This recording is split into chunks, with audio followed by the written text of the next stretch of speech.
Ya, silakan Gurunda. Assalamualaikum warahmatullahi wabarakatuh.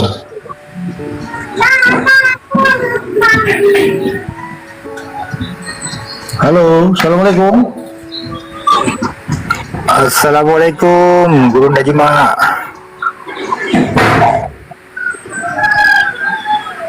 Ini beneran apa kawin? Lima palsu nih Bang. Assalamualaikum warahmatullahi wabarakatuh. Waalaikumsalam warahmatullahi wabarakatuh.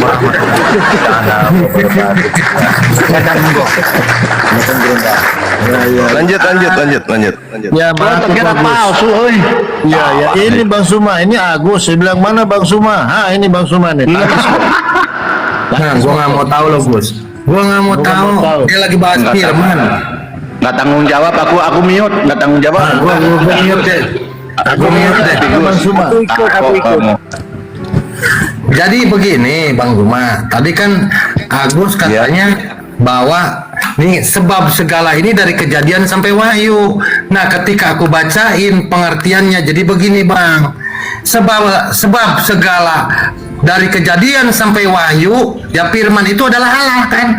Sebab segala Allah yang engkau sampaikan kepada Allah yang menjadi manusia, ya kan, ini kan menjadi manusia.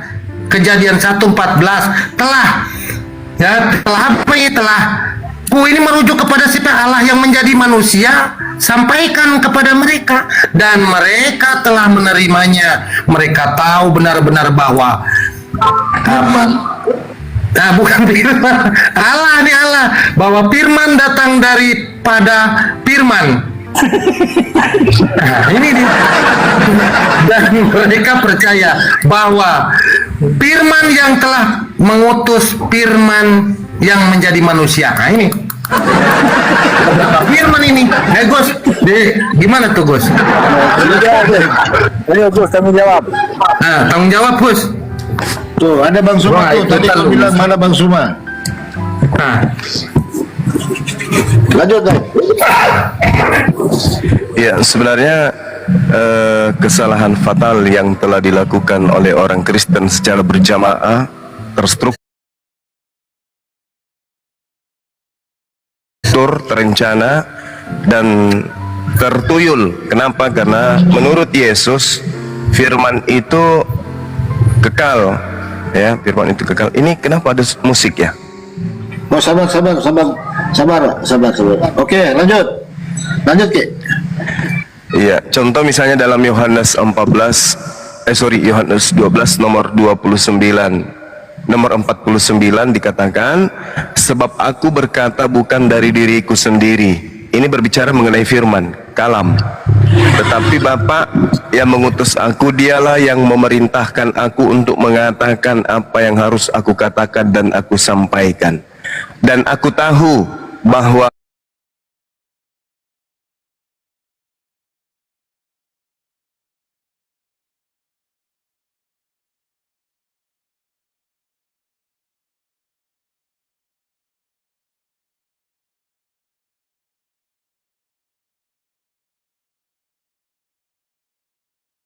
firman-Nya atau perintahnya itu adalah hidup yang kekal.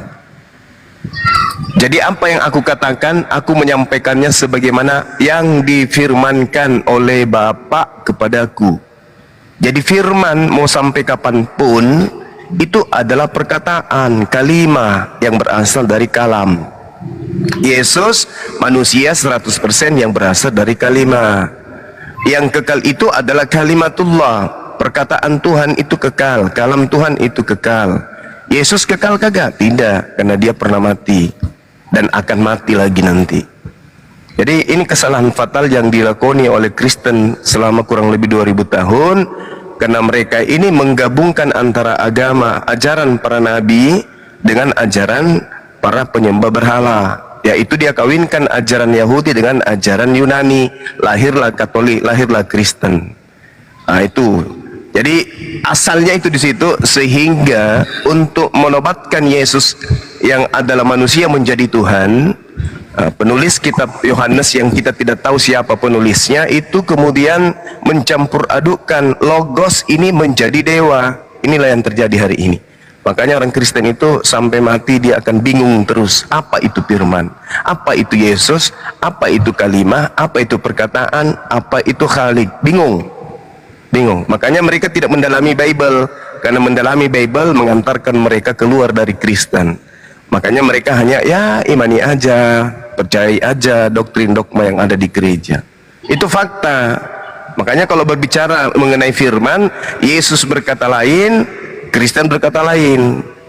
Karena mereka hanya agama yang lahir dari perkawinan antara agamanya Yahudi dengan agamanya orang-orang Yunani, yaitu Katolik. Demikian. Masya Allah. Jangan-jangan gini Bang Mulepo, jangan-jangan gini, aku adalah Alfa Midi, Alfamart menjadi Indomaret. Lanjut. Nah, kalau yang mengaku Alfa Omega itu bukan Yesus. Yang mengatakan akulah awal, akulah akhir itu bukan anak Maria, itu makhluk yang datang-datang tiba-tiba ngaku sebagai bintang timur. Itu makhluk lain itu bukan manusia, bukan malaikat, bukan Tuhan, tapi itu Lucifer. Yang mengaku Alfa dan Omega itu iblis itu. Karena kalau firman menjadi manusia itu 14 itu benar apa enggak, Bang Juma? Benar itu, betul. Iya, terus Sama seperti Matius 4 nomor 4. Makhluk Kita ini itu juga ada kita ini perbedaan makhluk. dua. Kita berasal dari Ya kan? Tunggu, perbedaan ada Apa dua. tuh? Apa? Makhluk hidup itu hewan sama manusia. Makanya Allah berfirman. Ya kan? Allah berfirman, Ya, iya. menciptakan Sudah langit betul dan itu. bumi Sudah dan betul segala itu. isinya.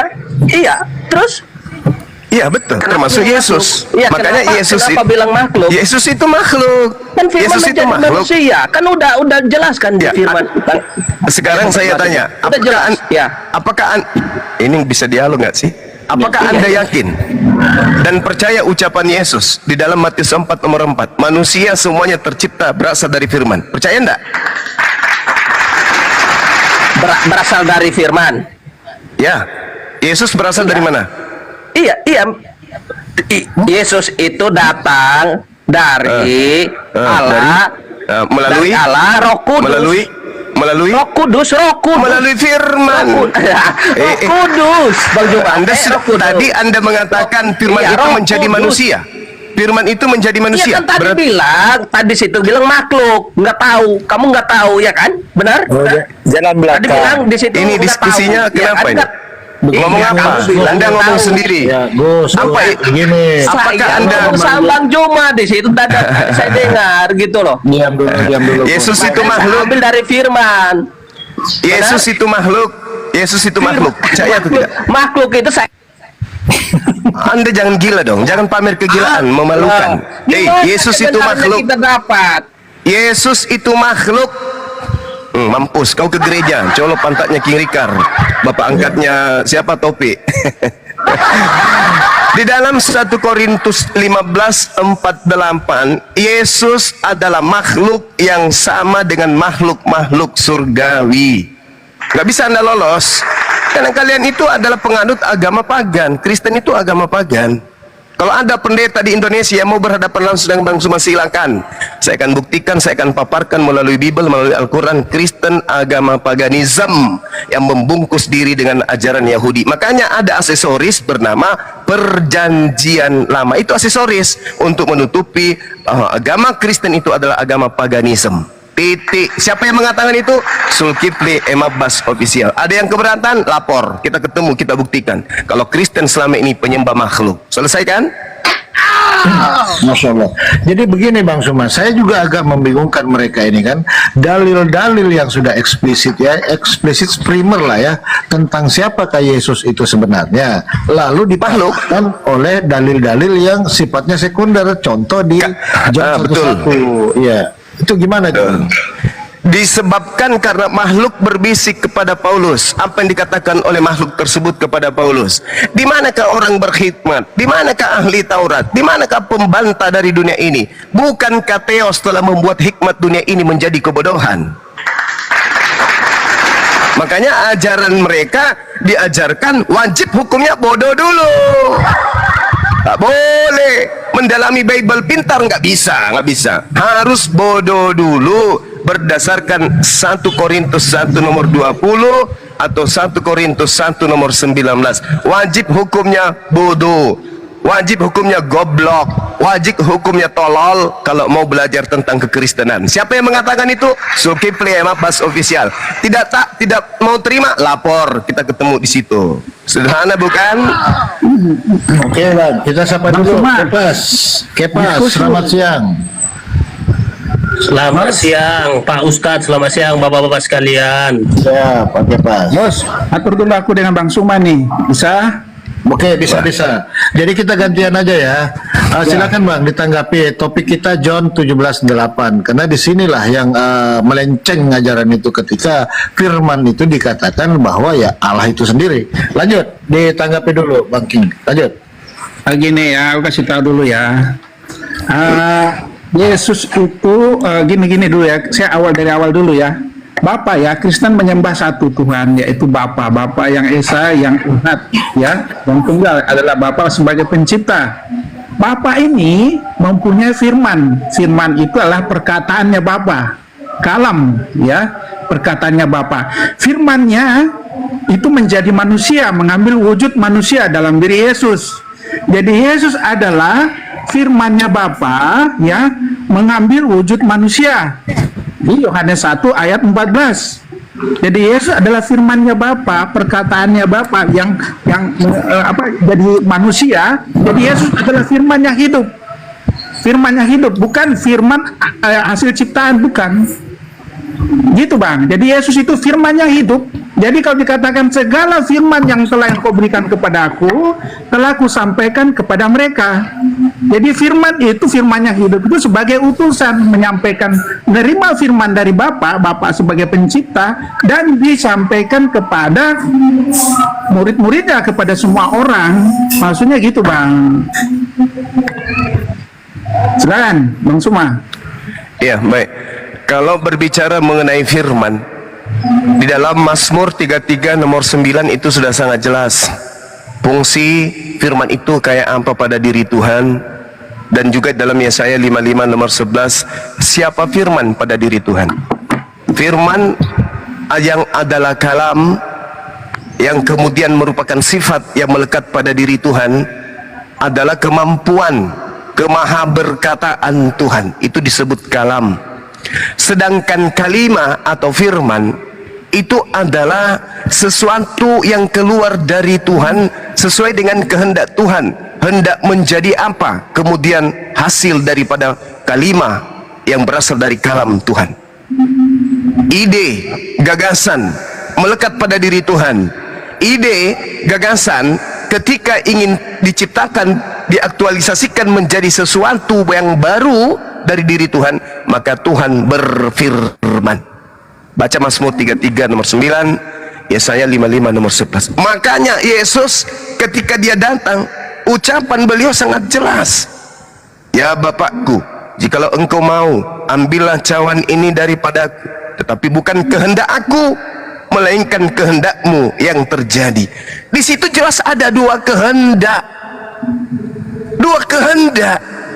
Jadi konsep Yohanes 1:14 semata-mata perkataan yang terlontar yang tadinya bersama dengan Tuhan yang disebut kalam, sifat, ide, gagasan, terlontar keluar. Jadilah hamil wahai Maria, lahirkan manusia untuk aku bernama Yesus. Lahir, nangis dia sang bayi. Maka firman tadi menjadi daging. Menjadi daging. Ketika menjadi daging selesai. Artinya apa yang diterangkan Mazmur 33 nomor 9, apa yang menjadi perintah Tuhan maka jadi. Hanya dengan berkata semuanya ada. Innama amruhu ita arada syai'an ayyakula lahu kun fayakun. Semua jadi. Semuanya jadi. Makanya kalau Anda ingin menelaah lebih dekat lagi, jangan jadikan Yesus sebagai firman atau sang firman, tapi jadikan sumber di mana Yesus berasal, itulah sang firman itu, dan buah daripada sang firman itu adalah Yesus. Baca Yohanes 1 nomor 3-nya. Dari dialah berasal segala sesuatu. Dari siapa? Dari sang pemilik firman. Yesus ini pemilik firman atau dia hanya firman? Yesus hanyalah firman. Artinya Yesus hanyalah ciptaan yang berasal dari sang sumber. Yesus mengatakan itu. Yohanes 8:42, apa kata Yesus? Aku datang menjadi manusia bukan atas kehendakku sendiri, tetapi atas kehendak sang sumber. Siapa sang sumber? Sang pemilik firman. Siapa sang pemilik firman? Khalik, yang berkalam, yang berkalimah, yang berfirman. Berfirmanlah Tuhan, maka semuanya ada. Makanya Yesus mengatakan dalam Matius 4 nomor 4, manusia tercipta bukan berasal dari roti saja, tapi juga berasal dari setiap firman yang keluar dari mulut Tuhan. Ayo, Yesus adalah firman yang keluar dari mulut Tuhan. Manusia adalah firman yang keluar dari mulut Tuhan. Tak ada manusia yang tercipta dengan sendirinya. Yesus tidak tercipta dengan sendirinya. Makanya Yesus mengakui, aku datang tercipta menjadi manusia bukan atas kehendakku sendiri. Berarti apa? Kun fayakun. Hamil maka hamillah, lahir maka lahirlah, jadi bayi maka jadi bayilah, mampus maka mampus ya Yesus. Itu fakta real. Kecuali sekali lagi Kristen ingin mempraktekkan bisikan makhluk yang datang kepada Paulus. Di manakah orang berhikmat? Di manakah ahli Taurat? Di manakah pembantah dari dia ini? Bukankah Theos telah membuat hikmat dunia ini menjadi satu kebodohan? Kecuali ente mau mengikuti ini, tulul, tidak mau menggunakan akal, ya silakan. Silakan datang habis, silakan. Oke, Bang Suma, gini. Yesus itu adalah logos. Situ diartikan teks aslinya ya, adalah logos. Logos itu apa? Logos itu adalah pikiran, logika. Ya, bahasa Yunaninya logos ya, pikiran ya, pikirannya Bapa yang ada di dalam dirinya Bapa. Nah, ketika kalam, logos, pikirannya Bapa itu menjelma menjadi manusia, ya, itulah Yesus mengambil wujud manusia, itu dalam diri Yesus. Ya, Yesus adalah firman yang hidup yang ada dalam dirinya Bapa. Ya, jadi jelas. Jadi ada dua kehendak, ada dua pribadi. Ya, jadi Bapa, Yesus sebagai firmannya dia, firmannya Allah, ya, yang mengambil wujud manusia. Jadi kalau di ayat mengatakan biarlah cawan ini berlalu sesuai dengan kehendakmu, ya kehendaknya Bapa. Ya kan? Jadi memang ada dua pribadi, Bapa sebagai sumber, Yesus adalah sebagai firman atau sebagai anaknya. Ya, istilahnya sebagai istilah ya. Jadi Yesus itu adalah firman yang menjadi manusia. Jelas di Yohanes 1 ayat 14, firman itu telah menjadi daging, telah menjadi manusia, itulah Yesus. Ya, jadi jelas memang benar. Jadi ada dua kehendak. Ya, Bapa sebagai pemberi firman, Yesus sebagai penerima firman. Dia adalah firman itu, kalam Bapa, kalam perkataannya Bapa itu. Ya, dia hidup, bukan firman. Ya, kalau bicara firman seperti Alkitab, Al-Quran kan itu firman ya, betul ya. Sesuatu yang dari Allah ya. Kalam perkataan itu adalah ciptaan. Tapi Yesus adalah firman yang hidup, bukan sebagai suatu ciptaan. Karena jelas firman itu telah menjadi manusia di Yohanes 14. Firman itu telah menjadi manusia, ya itulah Yesus, Bang. Jadi memang sih Anda mungkin kurang paham ya sedikit ya, karena ya kita kan sudah imani, kami sudah ini, karena itu iman kami, dan itu jelas secara literasi juga mengatakan firman itu telah menjadi manusia, Bang. Itu Bang Suma. Iya, oke. Tuhan menginginkan kemudian terciptanya matahari atau terciptanya bulan atau terciptanya bumi. Tuhan mengatakan jadilah terang, jadilah terang. Dua kata ini, jadilah terang, itu firman. Itu firman, bukan terang. Kedudukan jadilah terang itu adalah firman, bukan terang. Tetapi apakah kemudian setelah jadilah terang ada perintah, instruksi, kehendak jadilah terang sebagai firman? Itu mandul firman itu, tidak jadi firman, tidak jadi terang, mandul dia. Sama seperti Bang Suma, jadilah, misalnya saya mengatakan jadilah buku. Apakah buku itu tercipta benar-benar jadi? Tidak. Kenapa? Karena saya bukan Khalik, saya bukan Maha Pencipta, maka tidak terjadi buku, tidak tercipta buku. Tapi ketika Tuhan mengatakan jadilah terang, apa yang terjadi? Maka jadilah terang, jadilah sumber cahaya, yaitu matahari. Berarti matahari ini pada mulanya adalah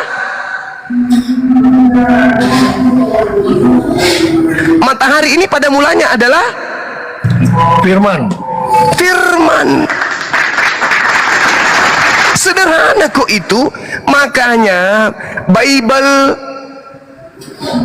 Al-Quran, Injil, Torah, Zabur itu pada mulanya adalah firman, menjadi kitab. Siapa bilang Injil itu bukan firman? Firman. Siapa bilang kemudian Torah itu bukan firman? Firman. Siapa bilang Al-Quran itu bukan firman? Itu firman. Firman yang menjadi buku. Yesus firman, firman yang menjadi manusia. Bang Suma firman, firman yang menjadi Bang Suma manusia. Bumi ini firman yang menjadi bumi.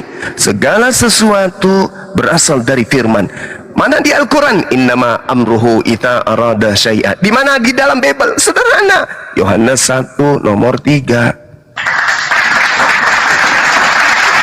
Segala sesuatu dijadikan oleh dia. Mazmur 33 nomor 9. Yesaya 55 nomor 1, nomor 11. Hanya karena orang Kristen ini sudah terdoktrin Yesus itu adalah Tuhan yang adalah firman itu sendiri, diasaskan dari pengajaran bisikan makhluk yang datang kepada Paulus, maka seketika anak orang dijadikan sebagai Tuhan sembahan. Padahal dihadang oleh Yesus. Enyahlah daripadaku, aku tidak mengenal kalian, kalian semua adalah pembuat kejahatan. Dihadang oleh Yesus. Tapi apakah saudara Kristen ini sadar, bergeming dengan itu? Tidak. Kenapa? Karena pada diri mereka sudah bertengger, sudah dicengkeram oleh makhluk yang menyebut dirinya dengan bintang timur. Susah, sulit untuk keluar dari sana, kecuali mereka yang menggunakan akal. Al-Quranul Karim menjelaskan begini. Bismillahirrahmanirrahim.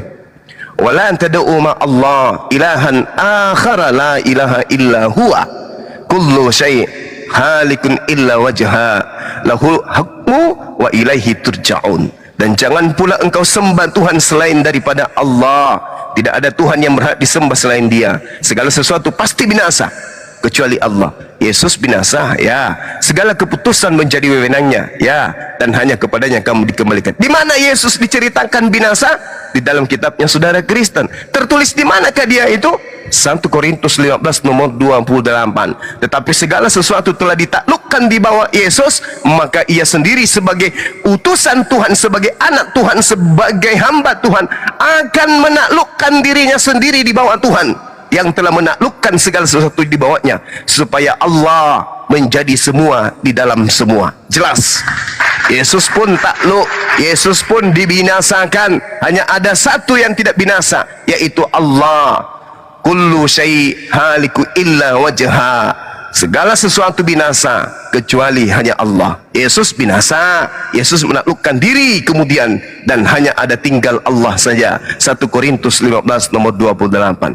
Jadi Kristen ini hanya karena kebodohan saja yang sudah disetting oleh Paulus sehingga mereka keadaannya kayak begini. Di manakah hikmat orang-orang berhikmat? Di manakah ahli Taurat? Di manakah pembantah dari dunia ini? Bukankah Theos telah membuat hikmat dunia ini menjadi kebodohan? Jadi kebodohan menurut Kristen adalah hikmat Tuhan. Maka untuk demi hikmat Tuhan, mereka wajib hukumnya menjadi bodoh, sehingga memahami Bible pun harus dengan akal-akalan saja. Demikian. Lanjut, silakan betul. Menurut Suma ya, nggak apa-apa. Jadi gini Suma, bolehkah saya bertanya Bang Suma? Boleh kan, dari dulu kerjanya cuma gitu Bang, silakan. Iya, enggak, Anda kan kalau bertanya kan sudah sering ya. Sekarang giliran Kristen yang bertanya nih. Saya bertanya dengan ayat di Al-Quran ya. Tolong dicatat ya. Surat Al-Ma'arij. Pasti Bang Suma tahu ya. Ayat 1 sampai 5. Surat Al-Ma'arij ayat 1 sampai 5. Apakah saya yang bacakan? Boleh ya? Silakan. Saya langsung Ya. terjemahannya. Ya, silakan. Saya langsung terjemahan. Seseorang, ayat 1 ya. Seseorang bertanya tentang asap yang pasti terjadi. Ya. Ayat 2. Bagi orang-orang kafir yang tidak seram pun dapat menolaknya. Ya. Ayat 3. Asap dari Allah yang memiliki tempat naik. Ya. Ayat 4, para malaikat dan Jibril naik menghadap kepada Tuhan dalam sehari setara dengan 50.000 tahun. Ya, sehari setara dengan 50.000 tahun ya. Ayat 5-nya yang terakhir, maka bersabarlah engkau Muhammad dengan kesabaran yang baik. Jadi gini Bang, maksud dari ayat ini kalau dirangkum ya, bahwa di situ dikatakan azab kepada seseorang ya, tak seorang pun dapat menolaknya. Ya, pasti akan terjadi. Tapi di ayat keempat di sini Bang Suma dikatakan ya, para malaikat dan Jibril naik menghadap Tuhan dalam sehari setara dengan 50.000 tahun bagi kita. Kalau bagi malaikat ya itu 1 hari. Kalau bagi kita manusia itu 50.000 tahun. Jadi ketika seseorang yang dikena azab, yang ingin dikenakan azab dari Allah, ya kan, malaikat menghadap Allah itu setara dengan 50.000 tahun bagi kita. Ya, makanya muncul di ayat kelima mengatakan, maka bersabarlah engkau Muhammad dengan kesabaran yang baik. Pertanyaan saya Bang Suma, pada saat Baginda Muhammad menerima firman dari Gua Hira, ya, yang dari Jibril, ya, dan kepada Muhammad, kemudian Jibril naik ke atas bertemu dengan Allah SWT, ya, itu buat kita manusia itu setara dengan 50 tahun. Jadi malaikat Jibril yang datang lagi ke dunia bertemu dengan Muhammad umurnya sudah berapa Bang Zuma? Coba ini secara logika ya, paham ya maksud saya ya? Ya, paham. Jadi Jibril ke atas itu setara dengan 50 tahun. Baginda menerima firman itu di umur 40.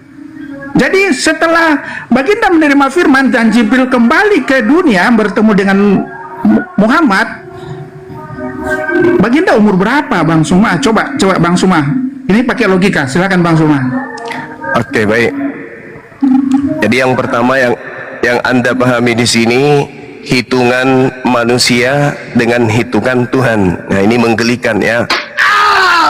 Ketika Allah Subhanahu wa taala menjelaskan ta'rujul malaikatu warruh ilaihi fi yaumi kana miqdaru hamsina alfasana.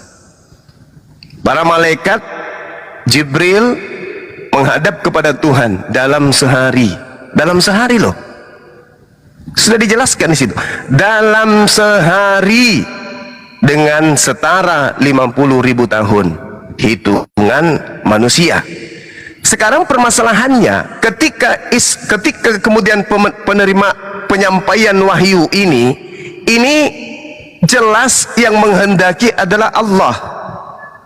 Maka hitungan yang digunakan adalah hitungan Allah, bukan hitungan manusia. Sama seperti ketika Allah Subhanahu wa taala memperjalankan baginda Rasulullah Muhammad sallallahu alaihi wasallam. Subhanalladzi asra bi 'abdihi lailan minal masjidil harami ilal masjidil aqsa. Ini yang memperjalankan bukan Rasulullah, tapi yang memperjalankan adalah Allah. Dijawab dalam Al-Quran, yudabbirul amra minas sama ilal ard summa ya'ruju ilaihi fi yaumin kana miqdaru alfasana mimma ta'uddun. Dia Allah mengatur segala urusan dari langit ke bumi, kemudian urusan itu naik kepadanya dalam 1 hari.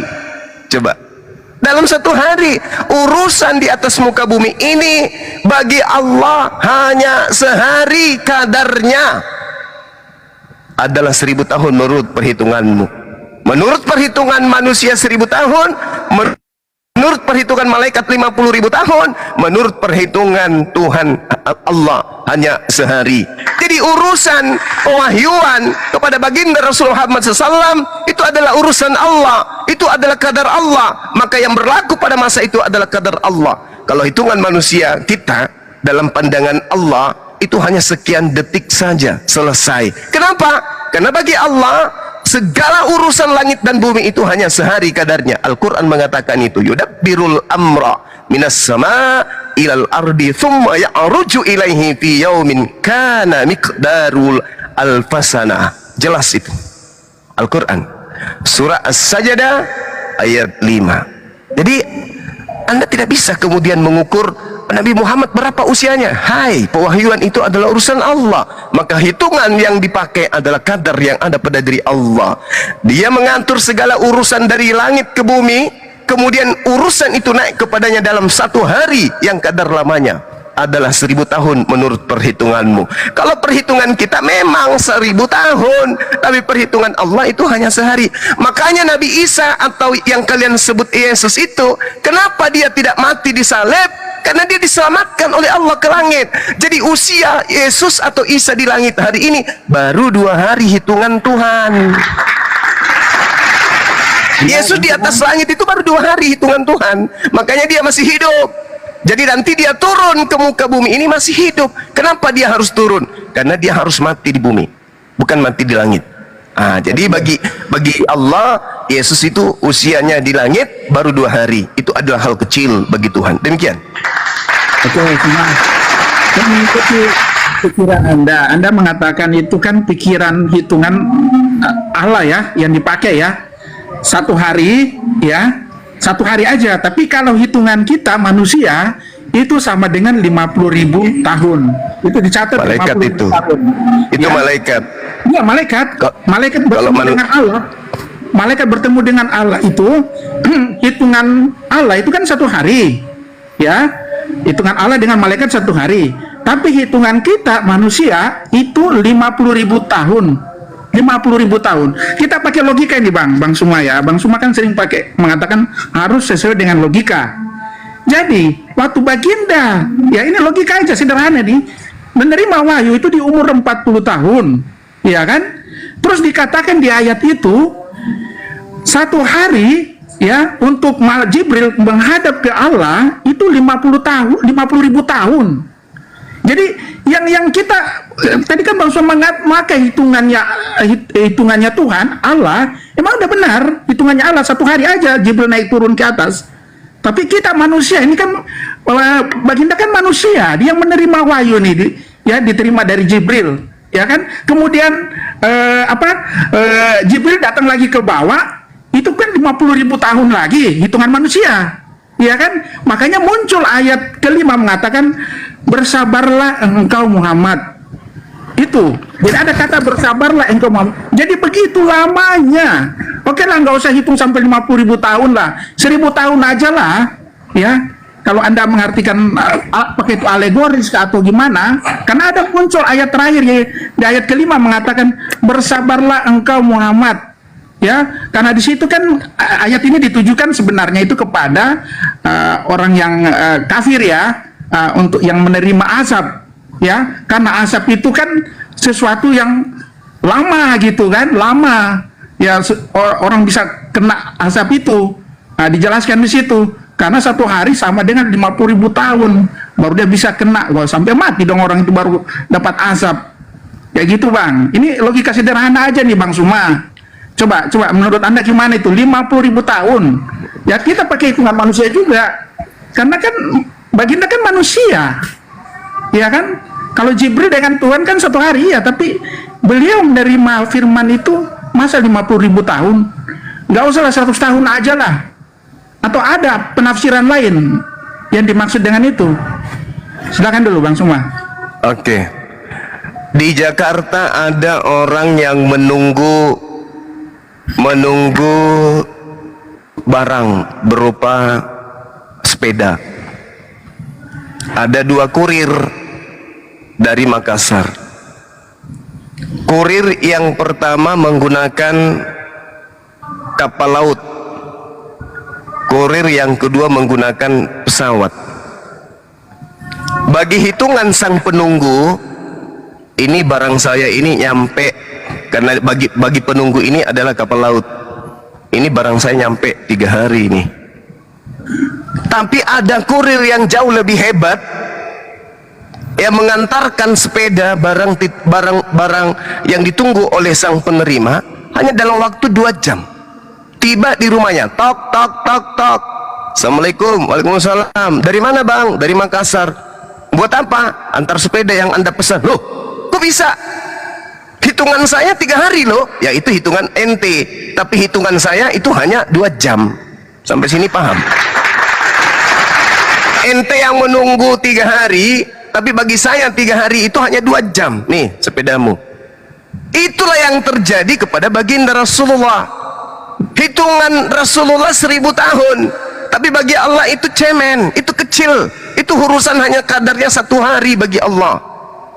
Anda sedang mengukur ukuran takaran manusia. Allah tidak. Sama seperti yang menunggu kurir. Hitungan manusia dia tunggu 3 hari melalui laut. Tapi Allah menginginkan kurir yang lain dengan kecepatan yang sangat luar biasa, cuma 2 jam naik pesawat. Hitungan penerima kurir adalah 3 hari 3 malam, hitungan Allah cuma 2 jam sampai. Ini yang Anda ingin uraikan kemana? Anda ingin menguraikan, ya bagi Tuhan memang 2 hari 2 jam, tapi bagi manusia 3 hari 3 malam. Loh, sekarang Allah yang menginginkan perjalanan itu terjadi. Kalau ukuran makhluk memang 3 hari 3 malam, ukuran Tuhan kagak. Kalau sampai ini aja saudara tidak paham, ya luar biasa itu. Inilah yang saya katakan 1 Korintus 1:20 itu tadi. Hikmatnya digantikan dengan ketululan. Saya kira Anda bisa paham ini, karena Anda masih menggunakan Al-Quran ini yang Anda bahas. Tapi kalau Bible kan wajib kemudian tulul. Tapi kalau Al-Quran wajib kemudian cerdas. Disilakan. Oke, gini bang semua. Izin sedikit host Kang Richard. Ya. Tapi deh, Zuhur mau lanjut atau bagaimana? Iya, Mau rehat dulu? saya sholat dulu 10 menit. Habis itu silakan kita lanjut lagi. Diambil alih dulu 10 menit ya. Ya, Siap. 10 menit insya Allah. Ya, silakan. Oke. Ya, lanjut Kang Richard. Ya, jadi gini, analogi yang dipakai oleh Bang Suma 1 hari atau 2 hari dengan 1 jam menggunakan pesawat, itu sebenarnya itu nggak masuk bang, karena gini, itu sebenarnya itu manusia, hitungan manusia juga itu. Kalau yang dikatakan 2 hari atau sampai 1 jam itu hitungan manusia. Ya, ini yang tertulis, ini yang tercatat, ini jelas sekali nih, 50.000 tahun. Apakah itu alegoris atau ada arti penafsiran lainnya? Itu yang saya mau kejar di situ, Bang Suma. Karena kan nggak mungkin banget tuh kalau dibilang 50.000 tahun, 100 tahun saja, ya kan, manusia kan nggak sampai umur 100 tahun, ya kan? Nah, jadi makanya muncul di ayat terakhir itu, bersabarlah karena begitu lamanya. Karena hitungan manusia ini, kalau hitungan Tuhan kan cepat, ya 1 hari atau bisa, ya jangankan itu 1 hari, kalau hitungan Tuhan itu hitungan detik bisa, dia kan berkuasa, ya kan. Jadi kalau Anda menganalogikan tadi yang kurir yang ngirim sepeda yang 2 hari dengan yang 2 jam naik pesawat, itu sebenarnya hitungan manusia itu dua-duanya bang. Gitu. Hanya ayat ini yang saya mau bingung, kenapa sampai memakai 50.000 tahun. Itu yang apakah ada arti lainnya, atau kalau di arti penafsiran lain mungkin lama gitu, nggak usah disebut ininya, lama gitu, bahwa seseorang itu akan kena azab. Nah, itu ayat ditujukan sebenarnya untuk orang kafir yang akan kena azab gitu, dan seorang pun akan menolaknya, bisa menolaknya, atau akan terjadi hanya waktunya, bisa lama gitu, ya kan, bisa lama atau bisa cepat. Tapi di situ dijelaskan 50.000 tahun.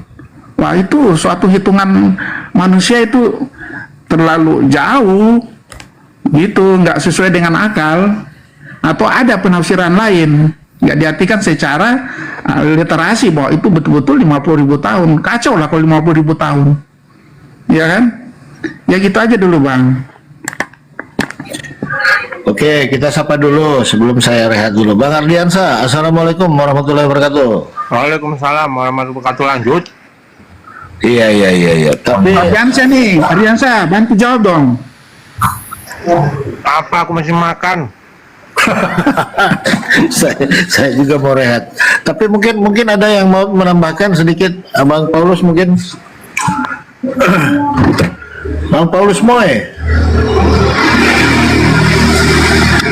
Cek. Bang Paulus. Ya. Assalamualaikum warahmatullahi wabarakatuh, Bang. Waalaikumsalam warahmatullahi wabarakatuh. Ya, Aku buat silakan. kalian salah buat tadi Yesus. Tadi Yesus Makan dulu lagi, makan dulu. Ya, sebenarnya mudah ya. Ini kan berbicara Tuhan kepada manusia. Ini dibalik cara berpikirnya Oten itu loh. Dia berpikir manusia kepada Tuhan. Ini otaknya di mana gitu ya? Menurut saya apa yang katakan botol tadi itu betul gitu. Ini berbicara Tuhan kepada manusia gitu kan. Ini dibalik Oten bagaimana manusia mengukur Tuhan. Ini kan yang disampaikan oleh Bang Juma tadi, ini adalah disinilah kegagalan kalian ini.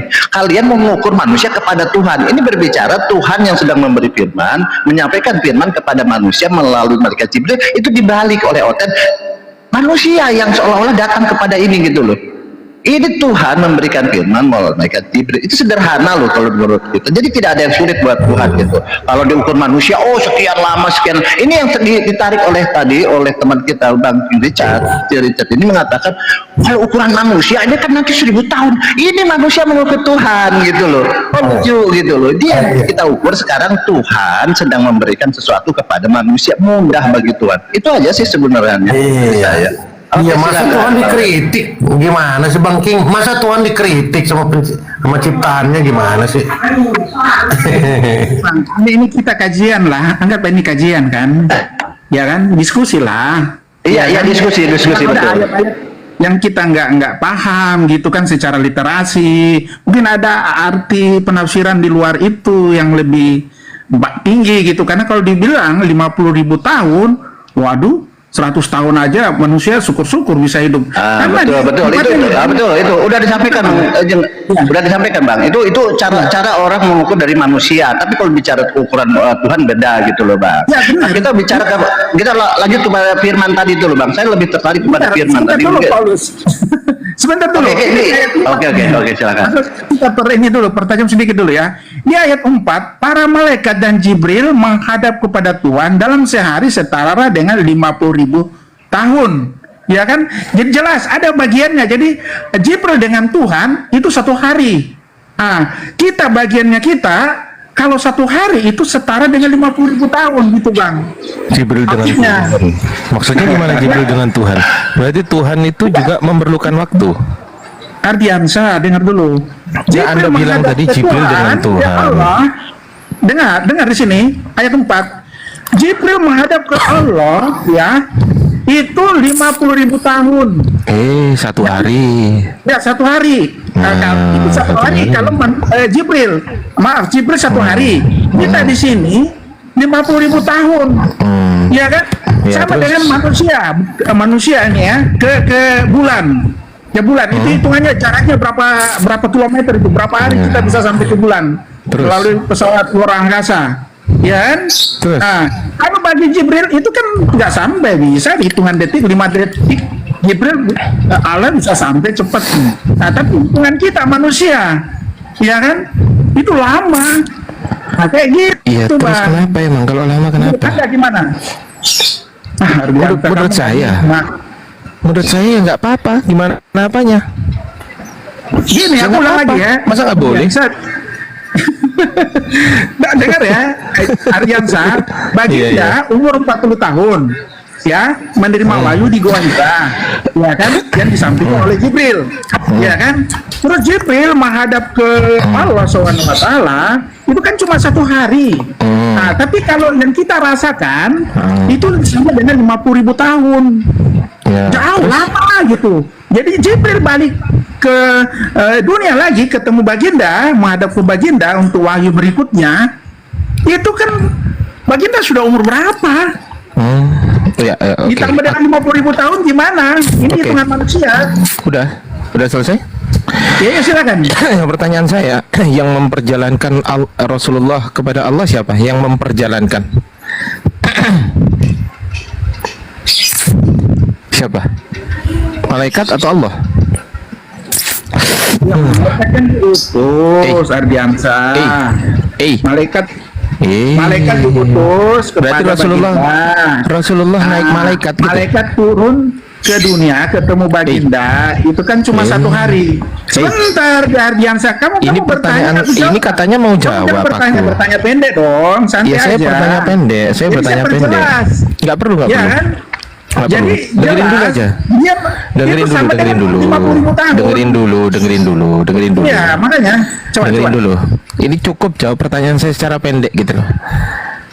Yang memperjalankan Rasulullah ke Allah siapa? Iya, Allah yang memerintahkan Jibril. Berarti Rasulullah menaiki Jibril gitu. Bukan menaiki Jibril. Nah, terus Jibril menaiki Rasulullah gitu. Jibril datang ketemu baginda di Gua Hira. Nah, terus naiknya pakai apa? Pertanyaannya kemana-mana ini. Naiknya pakai apa naiknya? Naiknya gimana? Jibril Loh, ke apa sih? Emang naik apa? Naik onta? Loh lah iya saya tanya. Ya. Loh, naik apa terus? Rasulullah naik apa? Rasulullah kan cuma ketemu firman itu di Gua Hira. Enggak, Nggak naik ke apa? atas. Naik apa? Naik Jibril dinaikin gitu maksudnya. Kok naik Jibril? Nggak ada Jibril dinaikin. Lah iya Aku berarti tahu kan peristiwa bukan di hitungan Gua Hira. berarti Ardiansa, bukan kamu hitungan tahu, kan? berarti bukan hitungan malaikat kan betul? Ini Betul kan nggak? hitungan malaikat kan 1 hari. Ini kan hitungan manusia. Itu kan karena hitungan baginda manusia. malaikat. Itu kan hitungan malaikat, betul? 1 hari kan hitungan malaikat, betul? 1 hari. Tapi Ah, bagi ya. kita manusia kan 50.000 tahun. Ya, terus Ada. Rasulullah diperjalankan itu menurut hitungan malaikat atau menurut hitungan manusia atau menurut hitungan Allah? Ya, karena baginda kan manusia. Saya tanya, berarti menurut hitungan manusia gitu? Karena baginda manusia, ya hitungan manusia diambil dong. Gitu. Begitu, Oke. jangan Oke, hitungan oke, oke. malaikat. Kalau hitungan Oke, oke. malaikat ketemu Tuhan, Allah itu kan Oke, 1 oke. hari. Berarti Ini kan- Rasulullah naik itu dengan sendirinya atas keinginan Rasulullah sendiri tanpa ada ikut campur Allah. Rasulullah nggak naik. Kok Gitu. mana sih maksudmu, Ardiansa? Loh, Ini kan dia Rasulullah nggak naik, berarti turun. Dia tidak Berarti turun. menerima wahyu. Loh, Emang baginda ini naik bahas ya? Isra Apa Mi'raj. Ini bahas Isra Mi'raj atau bahas pewahyuan Ini Gua di Hira. dalam Gua Hira? Loh, Ini di Gua Hira, bukan Isra Miraj. Ini Gua Hira, lain lagi. ini bahas apa sih? Ada- Isra Mi'raj bukan? Bukan, ini di Gua Hira. Oh ya, terus Lain kenapa? lagi. Lain lagi kalau di Lailatul Qadar, ya kan? Dengan ini terima wahyu di atas, lain lagi itu.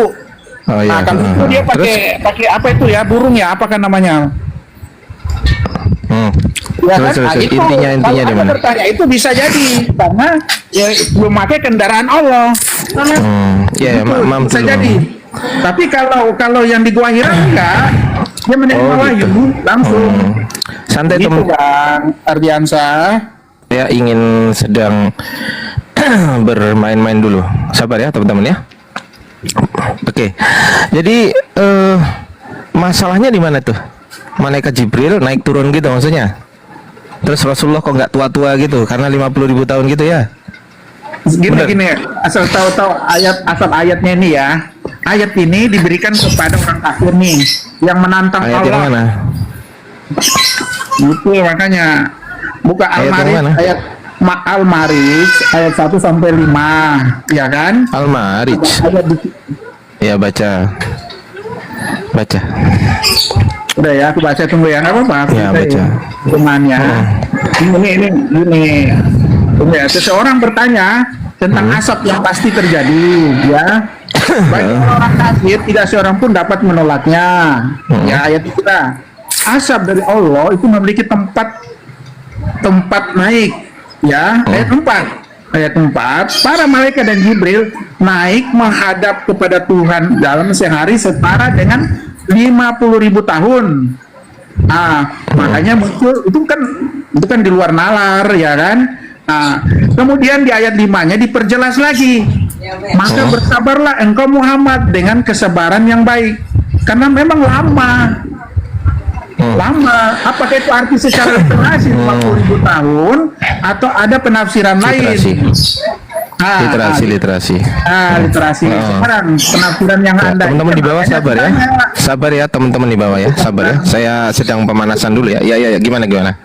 Ya. Ya makanya aku tanya di situ itu literasi alegoris atau- Literasi, bukan alegoris, bukan.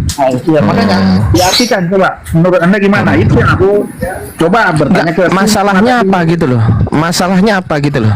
Ada nggak masalah di situ? Ya masalah kamu tuh Apa masalahnya? dan kamu tuh 1 hari bagi Jibril itu sama dengan 50.000 tahun bagi kita manusia. Paham ya? Terus? Jadi Nah, kalau Jibril turun lagi ke dunia itu 50.000 tahun. Baginda sudah umur berapa? Oh gitu. Paham Terus ya? masalahnya di mana? Ya masalahnya nggak sesuai dengan logika. Oh, nggak sesuai dengan logika. Iya, Oh kan gitu. 50.000 tahun. Jadi dia terima wahyu lagi dari Jibril. Oh iya. Dia utus dari Allah. Ya, kalau Iya, kan? ya, saya belum masuk ke dilatasi Dari waktu 40. sebenarnya teman-teman ya. Gini. Umur 40 dia 50.000 Gurunda udah. tahun dia udah umur berapa? Afan Gurunda, assalamualaikum Gurunda, mohon maaf Gurunda. Waalaikumsalam warahmatullahi wabarakatuh. Sebentar Mohon maaf, lagi ya, Gurunda. Dek. Saya sebentar lagi, Dek, mau ke Siap, gunung. Gurunda. Nanti dilanjutkan. Siap, Ya, Gurunda. kita sudah menjelaskan, kita sudah memaparkan, tapi umat Paulus ini tetap aja dengan logikanya sendiri. Ya, cuma nggak apa-apa. Menurut Padahal saya itu literasi. sabar dulu. Silakan, Padahal Bang Suma. Tuhan Menurut itu Anda tidak itu literasi. Tuhan itu tidak ada yang mustahil baginya, itu pasti. Nah, sekarang giliran saya bertanya dengan materi yang sama. Boleh ya? Nggak apa-apa, silakan. Oke, baik. Di dalam kitab saudara 2 Petrus 3 nomor 8, 1 hari bagi Tuhan itu sama seperti 1000 tahun. Oke? Ada. Oke. Nah, sekarang saya tanya. Di dalam Lukas 1 nomor 19, di situ diterangkan malaikat Gabriel datang kepada Zakaria.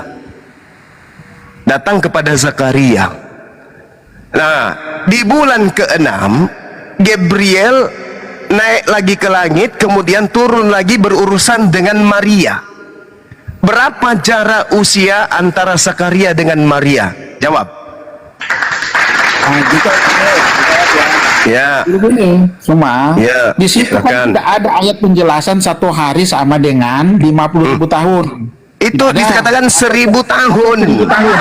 Ada dalilnya. Coba Anda baca. Tapi tidak Coba Anda baca. dijelaskan. Jangan menangis dulu, Konteksnya saudara. berbeda. Jangan Nah, Anda konteksnya menangis berbeda, dulu. Sebentar, Di situ jelas konteksnya dikatakan. berbeda. Sabar, saya jelaskan ayatnya dulu, dalihnya dulu, bukan ayat. Dalihnya saya ajarin Anda dulu. Di terjemahan lama jelas dikatakan, perkara yang satu ini jangan kau lupakan, hai segala kekasihku, bahwa 1 hari kepada Tuhan sama seperti 1000 tahun. 1000 tahun kepada siapa? Kepada manusia. Sekarang pertanyaan saya, ketika Gabriel datang kepada Zakaria, itu kan bukan ukuran manusia, ukuran Tuhan kan, tapi ukuran manusia kan. Lalu kemudian Gabriel datang juga kepada Maria pada bulan ke-6. Pertanyaan saya, jarak antara Zakaria dengan Maria itu harus 1000 tahun dulu dong, kalau mengikuti narasi Anda. 1000 tahun dulu. Nah, sekarang saya mau bukti apakah Zakaria dengan Maria usianya, tautannya itu 1000 tahun. Jawab tidak pakai conyor. Silakan. Nah, itu konteksnya berbeda ya. Coba Ya. kamu bilang tadi di 2 Petrus apa? Coba. Baru mau belajar. Baru mau belajar rupanya. Sama-sama konteks berbeda. Loh, Coba. saya tidak sedang menyamakan. Saya tidak sedang menyamakan. Saya menguji bahwa ketika orang Kristen membahas Al-Quran cerdas secerdas-cerdasnya, tapi ketika belajar Bible dungu setul dungunya. Itu fakta. Itu fakta. Yang diawalkan tadi saya sudah mengatakan 1 Korintus 1 nomor 20, wajib hukumnya orang Kristen itu tulul ketika membahas kekristenan, ketika membahas Bible. Wajib hukumnya Kristen itu tolol sebodoh-bodohnya. Itu wajib kalau belajar Bible. Tapi kalau belajar Quran, bertanya Al-Quran, sangat kritis, sangat cerdas. Nah, sekarang saya balik nanya kepada saudara. Di dalam kitab saudara dikatakan Tuhan 1 hari bagi manusia adalah 1000 tahun. Bagaimana dengan malaikat? Lihat aja, Tuhan 1 hari, manusia 1000 tahun. Berarti ada jarak pemisah antara waktu di dalam pandangan Tuhan dengan waktu dalam pandangan manusia. Zakaria, kepadanya datang Gabriel. Lalu kepada Maria, Gabriel juga datang. Pertanyaan saya, berapa jarak usia antara Zakaria dengan Maria ketika hitungannya adalah 1000 tahun? Jawab nggak pakai nyonya. Sebentar cuma. Kamu buka tadi 2 Petrus berapa tadi? Coba. Mati Mija.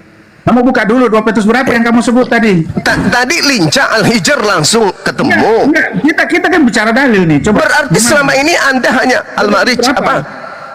Ketika Anda belajar Quran bertanya tentang Quran, Anda langsung masuk kepada dalil. Artinya Anda paham dong ketika bertanya tentang Al-Quran surah Al-Ma'rij tadi ya, Al-Ma'rij tadi ya, langsung paham Al-Ma'rij ayat 1 sampai 5. Giliran ditanya Bibelnya dengan narasi yang sama, bingung. Harusnya Anda menggunakan senjata. Aku sebut dalilnya kalian, ayatnya. Saudara, inilah pembuktian kalau Kristen itu tulul berbicara mengenai Bibel, tulul. Buktinya Anda nggak tahu. Buktinya Anda nggak tahu. Ayat berapa? Ketika saudara bertanya tentang Al-Ma'rij, lantas saya membawa Al-Isra, saya bawa surah apalagi As-Sajadah sebagai tameng untuk mengajari dan menguliti isi kepala Anda terhadap Quran, ya kan? Seharusnya Anda turun perang. Seharusnya ketika Anda turun perang, perang logika, perang kebenaran, Anda punya senjata. Si framing Bang Suma. Ini saja dia ayat berapa ini bukti kan? Ayo, teman-teman, orang ini cerdas tidak ketika membahas tentang Al-Quran? Cerdas. Ketika membahas Bible, apa yang terjadi? 2 Petrus berapa? 2 Petrus berapa? 2 Petrus berapa? Inilah yang saya katakan. Orang-orang Kristen ini tululnya. Kalau membahas Bible, tululnya. Kalau bahas Bible. Tapi kalau bahas Al-Quran lincah. Oh, ini lincah kalau Al-Ma'rij ayat 1 sampai ayat 5. Di situ dikatakan pada malaikat Jibril. Coba. Sekarang kamu baca coba 2 Petrus. Anda tidak membacanya pun kami udah paham. Anda menyebut Al-Ma'rij, kami sudah tahu. Jangan asal narasi, harus ada dalil. 1000 tahun seimbang dengan sehari bagi Tuhan itu tertulis di Bibelmu. Iya, 2 Petrus berapa tadi kamu ngomong? Ayo, bantuin ya. Kalau begini, saudara King Richard, bapak angkatnya Logila, begini Bung, begini saudara, di mute dulu mulutmu, begini. Orang Kristen itu kalau dia belajar dan dia orang pintar pasti mendalami Bibelnya selayaknya kami mendalami Al-Quran. Inilah bukti kebenaran yang saya katakan barusan. Orang Kristen membahas Bibel itu tulul karena memang sudah diprogram seperti itu. 1 Korintus 1 nomor 19, aku telah menghilangkan kecerdasan, aku melenyapkan kepintaran orang-orang yang cerdas, pikiran orang yang berpikir telah kuhilangkan dan telah kulenyapkan. Nah, ayat 20, dalih 20-nya dikatakan bahwa Tuhan menggantikan hikmat dunia dengan kebodohan. Inilah yang kamu anut sekarang. Belajar Bible pasti tulul, belajar Al-Quran cerdas-cerdas sedikit ya kan, gitu kan.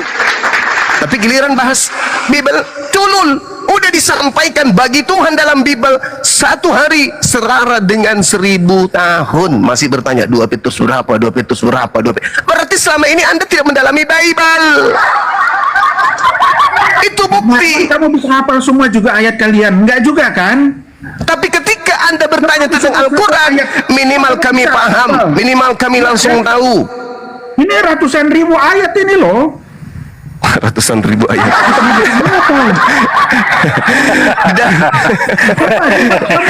Kamu sebut saja, kamu yang mendalilkan, kamu yang membuktikan. Sekarang saya tanya, pernah tidak Anda dengarkan di dalam Bible 1 hari bagi Tuhan sama dengan 1000 tahun bagi manusia? Tidak pernah. Berarti Anda tidak pernah mendalami Bible. Anda tidak pernah mendalami kitab. Cuma kamu harus membuktikan dong. Nggak boleh begitu ngomong. Percuma dong dijadikan guru oleh si Logila. Saya baca dalilnya lagi ya. Terjemahan tahun 1954. Tetapi perkara yang satu ini jangan kamu lupakan, hai segala kekasihku. bahwa satu hari kepada Tuhan sama seperti 1000 tahun dan 1000 tahun sama seperti satu hari. Jelas tertulis di dalam kitab saudara. Anda bertanya, itu tertulis di mana? Tanda bahwa Anda belum layak diskusi dengan Bang Zuma. Anda nggak ada pendalaman materi terhadap Bible. Gimana cerita itu? Anda Kamu kritis. kan kamu yang membuktikan dong. Kayak tadi Anda- kan, aku yang Anda mengajarkan, kritis. yang membuktikan. Anda kritis Itu ya. terhadap terjemahan Masuk- Al-Quran, masuk ini. tapi Bible Anda buta. Gimana ini? Tapi gini Bang Juma, ketika Adam dan Hawa memakan buah pengetahuan di kejadian 2:17, pada hari engkau memakannya pastilah engkau akan mati. Itu katanya di hari Tuhan. Makanya Adam hidup 1000 tahun. Ya, itu dia makanya. Ya, jadi ya, teman-teman, ini pelajaran saudara Islam, saudara Muslim. Ketika Anda bertanya tentang Bible, Anda harus akui diri Anda terjun ke dunia perang logika. Dua agama ini perlengkapi diri Anda dengan senjata-senjata yang bisa kemudian membuka, menyadarkan saudara-saudara Kristen. Begitu juga ketika mereka bertanya, saudara juga harus mampu menjawab dengan sumber-sumber primer dari Islam, Al-Quran, As-Sunnah. Nah, kalau tidak, maka seperti ini, kiri-kiri ini sudah dipermalukan nih. Di dalam Bible-nya dikatakan tidak ada. Tadi dia mengatakan ada.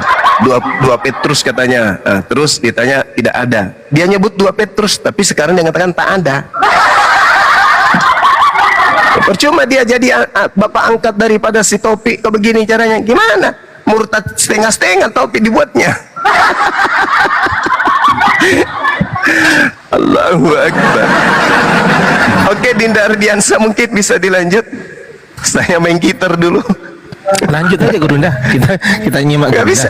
Gak bisa lagi dia. Gak bisa Oke, dia. Cuma udah jelaskan tadi di ayat berapa. Aku nyari juga, aku nggak dapat ya. Semua orang Ya. salah. Iya kan?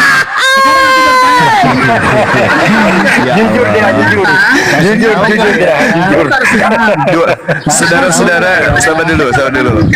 Saudara-saudara, Nggak masalah, semua nggak masalah. kita tidak bisa percaya orang ini dengan mengatakan saya tidak menemukan. Kita tidak percaya. Kita tidak percaya kalau dia mengatakan bahwasanya sabar. Bisa jawab Kita tidak percaya kalau dia mengatakan dia tidak temukan dalil itu. Kenapa? Sebenarnya dia menghindari untuk membahasnya.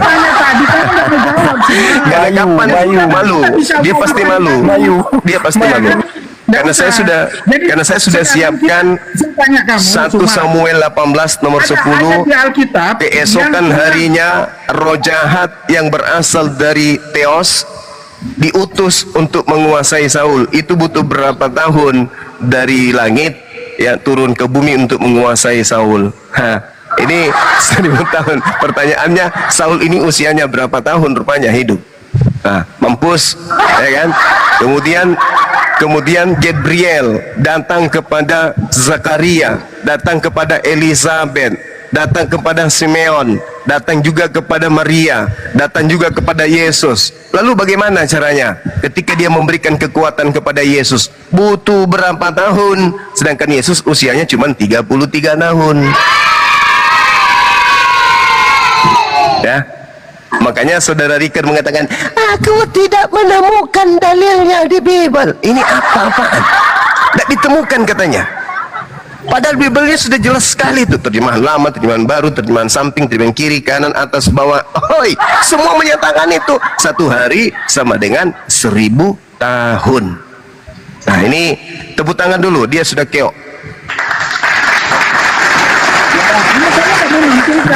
Izin sedikit Bang Suma. Bisa maksa. Sebentar, Ya Kang kan? Richard. Maka Bang kamu- Suma, kasih tahu nggak ya? Ya kasih tahu dah. Nggak Ya. apa-apa. Kasih tahu. Nggak apa-apa. Kasih tahu. Saya juga nggak mau, nggak masalah. Ya dia tidak mau. Bang, biar nggak nangis Dia di nggak mau. pojokan. Dia nggak mau katanya. Saya nggak mau maksa, kalau ada nggak mau ya. Enggak mau dia. Enggak mau. Jangan nangis di pojokan lah. Enggak mau dia, enggak mau.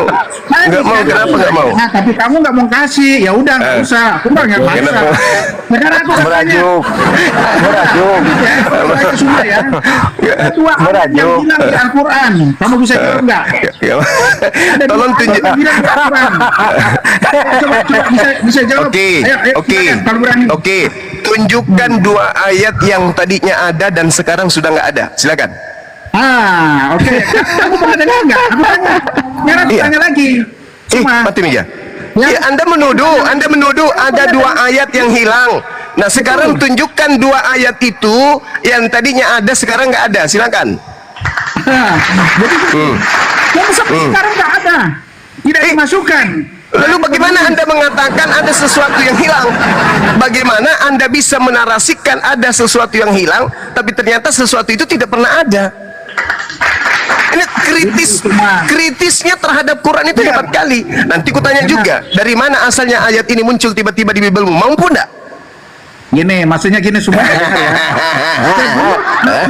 Kanonisasi, dengar, dibuatkan dalam satu buku. Sebelum Al-Quran dibuatkan dalam satu buku itu kan berupa tulisan-tulisan ya di hafalan berupa hafalan sebagai sumber primer adalah hafalan.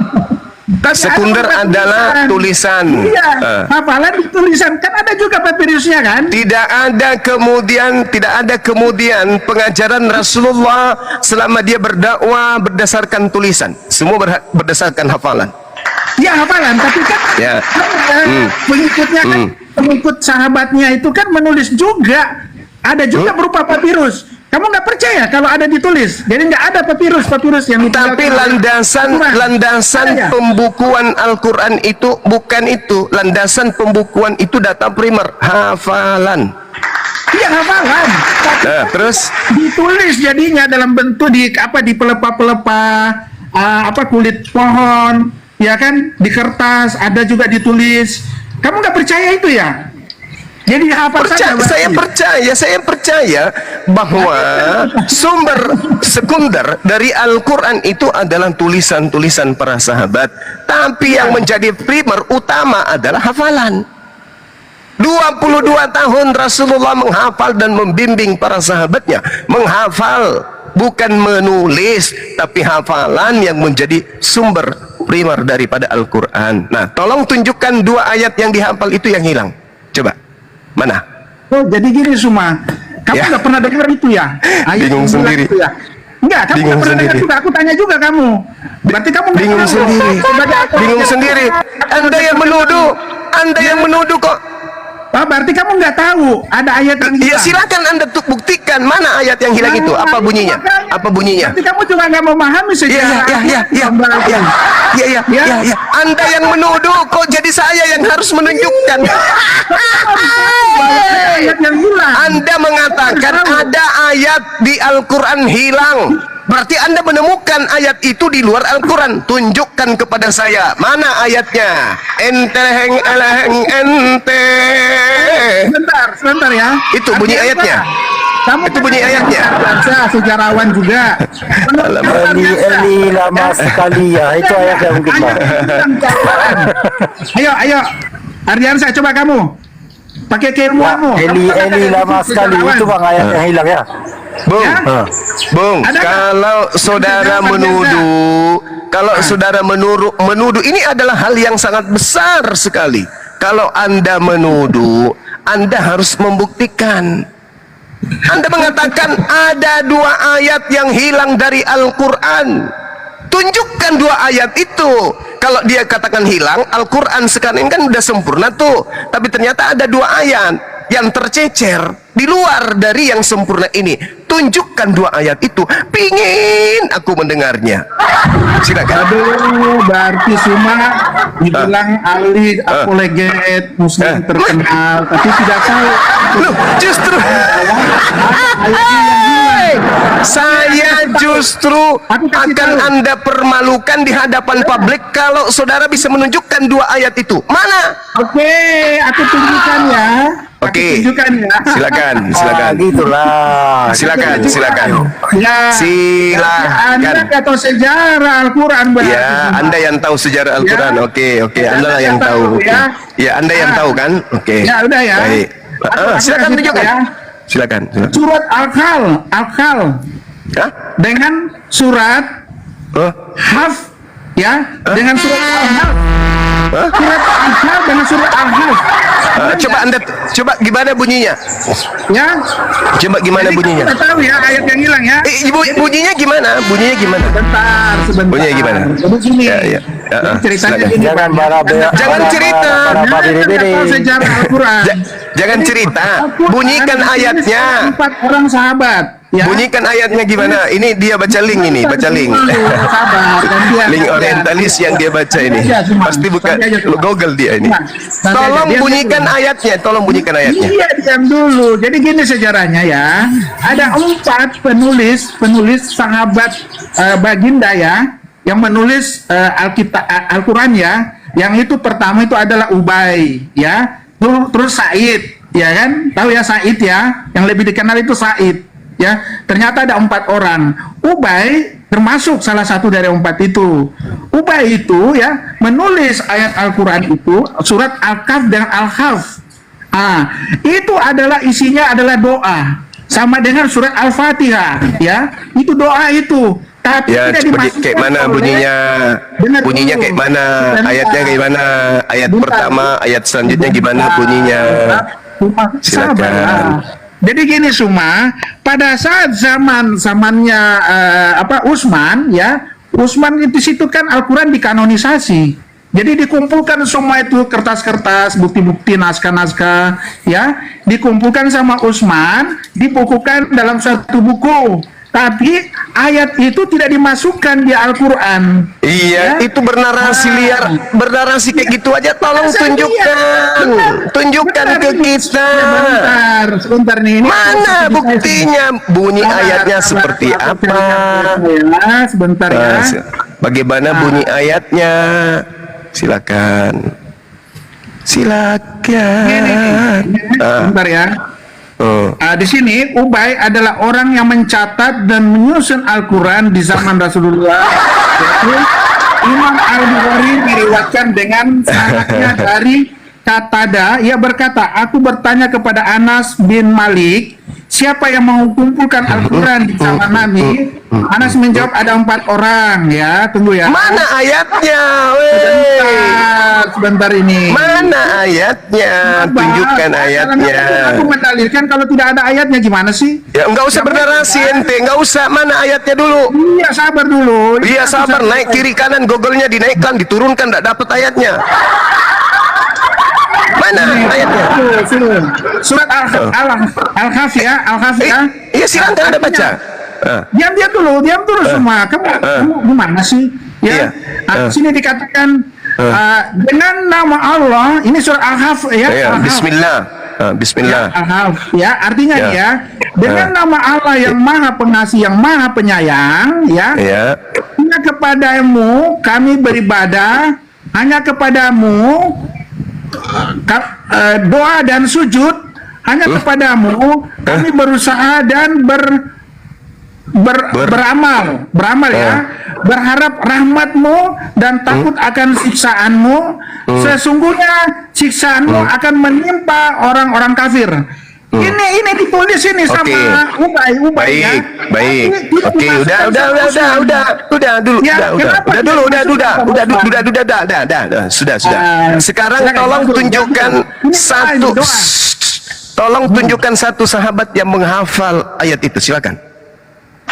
Siapa dari sahabat yang mendapatkan legitimasi ijazah mangkul atau ijazah setoran semaan dari bacaan surat yang Anda katakan tadi? Silakan. Siapa? Oke ya. Siapa? Ini ada 4 orang sahabat ya disebut di sini Iya. Ubay. Siapa di antaranya yang menghafalkan? Said bin Sabit Ya. Siapa di antaranya yang menghafalkan lalu menyampaikan kepada para sahabat lain? Ingat, ketika Al-Quran itu diwahyukan, Rasulullah Muhammad Sallallahu Alaihi Wasallam menyampaikan kepada semua sahabatnya, tolong tunjukkan satu sahabat di luar dari yang Anda tuduhkan itu yang menghafalkan ayat tadi. Silakan.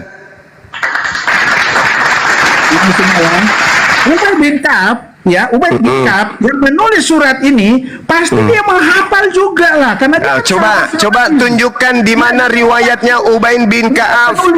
Tolong tunjukkan di mana riwayatnya Ubay bin Ka'ab mengatakan itu. Silakan Anda tunjukkan. Hei saudara, silakan Anda tunjukkan. Ketika Rasulullah Muhammad Sallallahu Alaihi Wasallam berkata, "Usul Quran min arba'ah min Abdullah bin Mas'ud bla bla bla bla bla."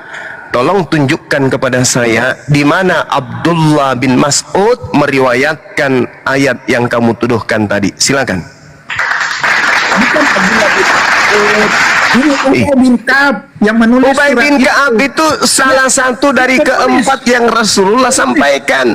Sekarang tolong tunjukkan di mana kemudian Abdullah bin Mas'ud menyatakan hal yang sama sesuai dengan tuduhan kaum kafirun. Silakan.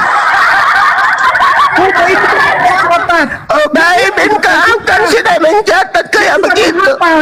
Apa susahnya bagi orientalis barat mengatakan itu? Coba tunjukkan di mana kemudian sahabat lain menghafalkan ayat yang kamu tuduhkan tadi. Di mana sahabat lain kemudian menuliskan atau menghafalkan ayat tadi? Di mana? Ini Ubay bin Ka'ab yang menulis.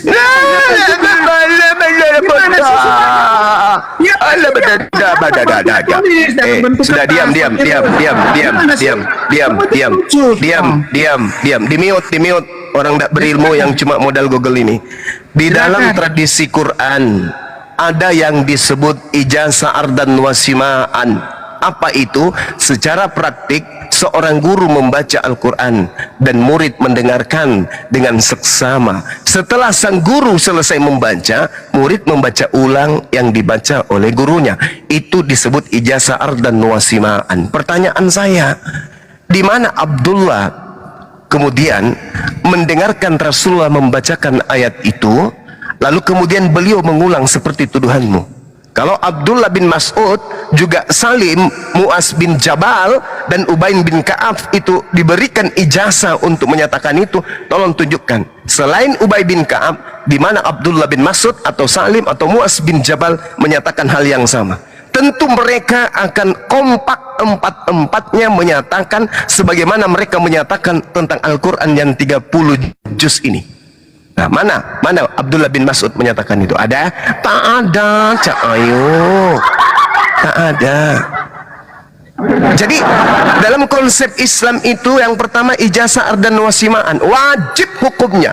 Itu kemudian Al-Quran dijabarkan seperti itu.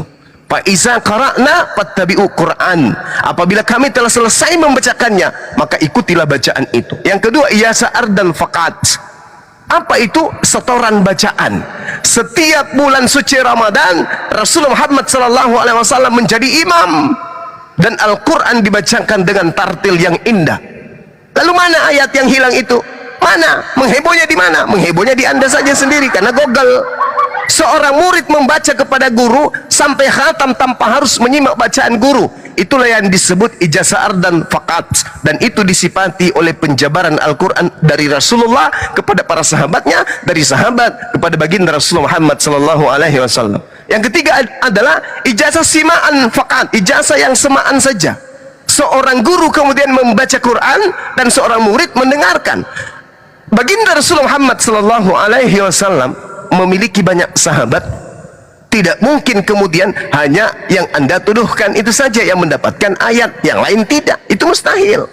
Lalu kemudian di dalam tradisi Quran ada lagi yang disebut ijazah bin al-ikhtibar. Jadi tidak mungkin kemudian orang Kristen mampu mensisipkan paham-paham konyol masuk ke dalam Quran. Tidak mungkin. Itu mustahil. Mustahil. Coba sekarang metode apa yang digunakan oleh Bible? Ini giliran saya bertanya. Ini ada penambahan di dalam Markus 1 nomor 1. Inilah permulaan Bible tentang Yesus Kristus. Hanya itu yang ada di manuskrip. Sekarang ada tambahannya, 2 kata, yaitu Ana Allah. Pertanyaan saya, dari mana gereja, dari mana umat laknatullah ini menambahkan 2 kata di dalam Markus 1 nomor 1, yaitu Anak Allah? Silakan Anda jawab. Sampai kiamat saya tunggu jawabannya. Oke, semua ya. Ya, silakan. Sebelum saya menjawab, kita perjelas dulu yang tadi. Itu ayat yang hilang, itu tidak dimasukkan dalam kanon Al-Quran sama Utsman. Ya, setelah di kanon semua hasil-hasil dari papirus-papirus tulisan tangan para sahabat itu dibakar sama Utsman loh. Jadi sejarah Al-Quran berupa papirus, naskah-naskah kuno dibakar sama Utsman loh. Kalau mau tahu, itu kamu harus tahu juga sejarah Islam. Aduh, jangan ajarin saya Quran, jangan ajarin saya Quran, jangan ajarin saya. Anda ibarat kucing yang ngajarin ikan berenang. Diam.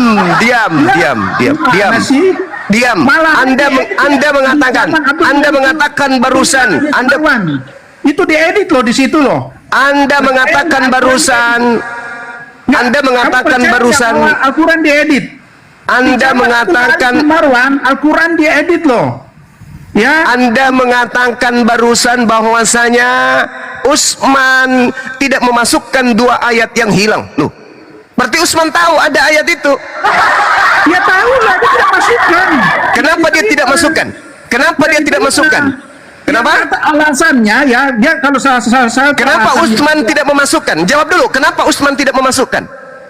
Iya, karena dia punya standar sendiri, Utsman. Ya, harus dimasukkan sama seperti dengan ayat Al-Fatihah. Saya ulang lagi. Kenapa Utsman tidak memasukkan 2 ayat yang kau tuduhkan? Dari mana ilmu Anda secara sanad pengetahuan Anda bahwa Utsman tidak memasukkan? Dari mana sanadnya ilmu Anda? Silakan.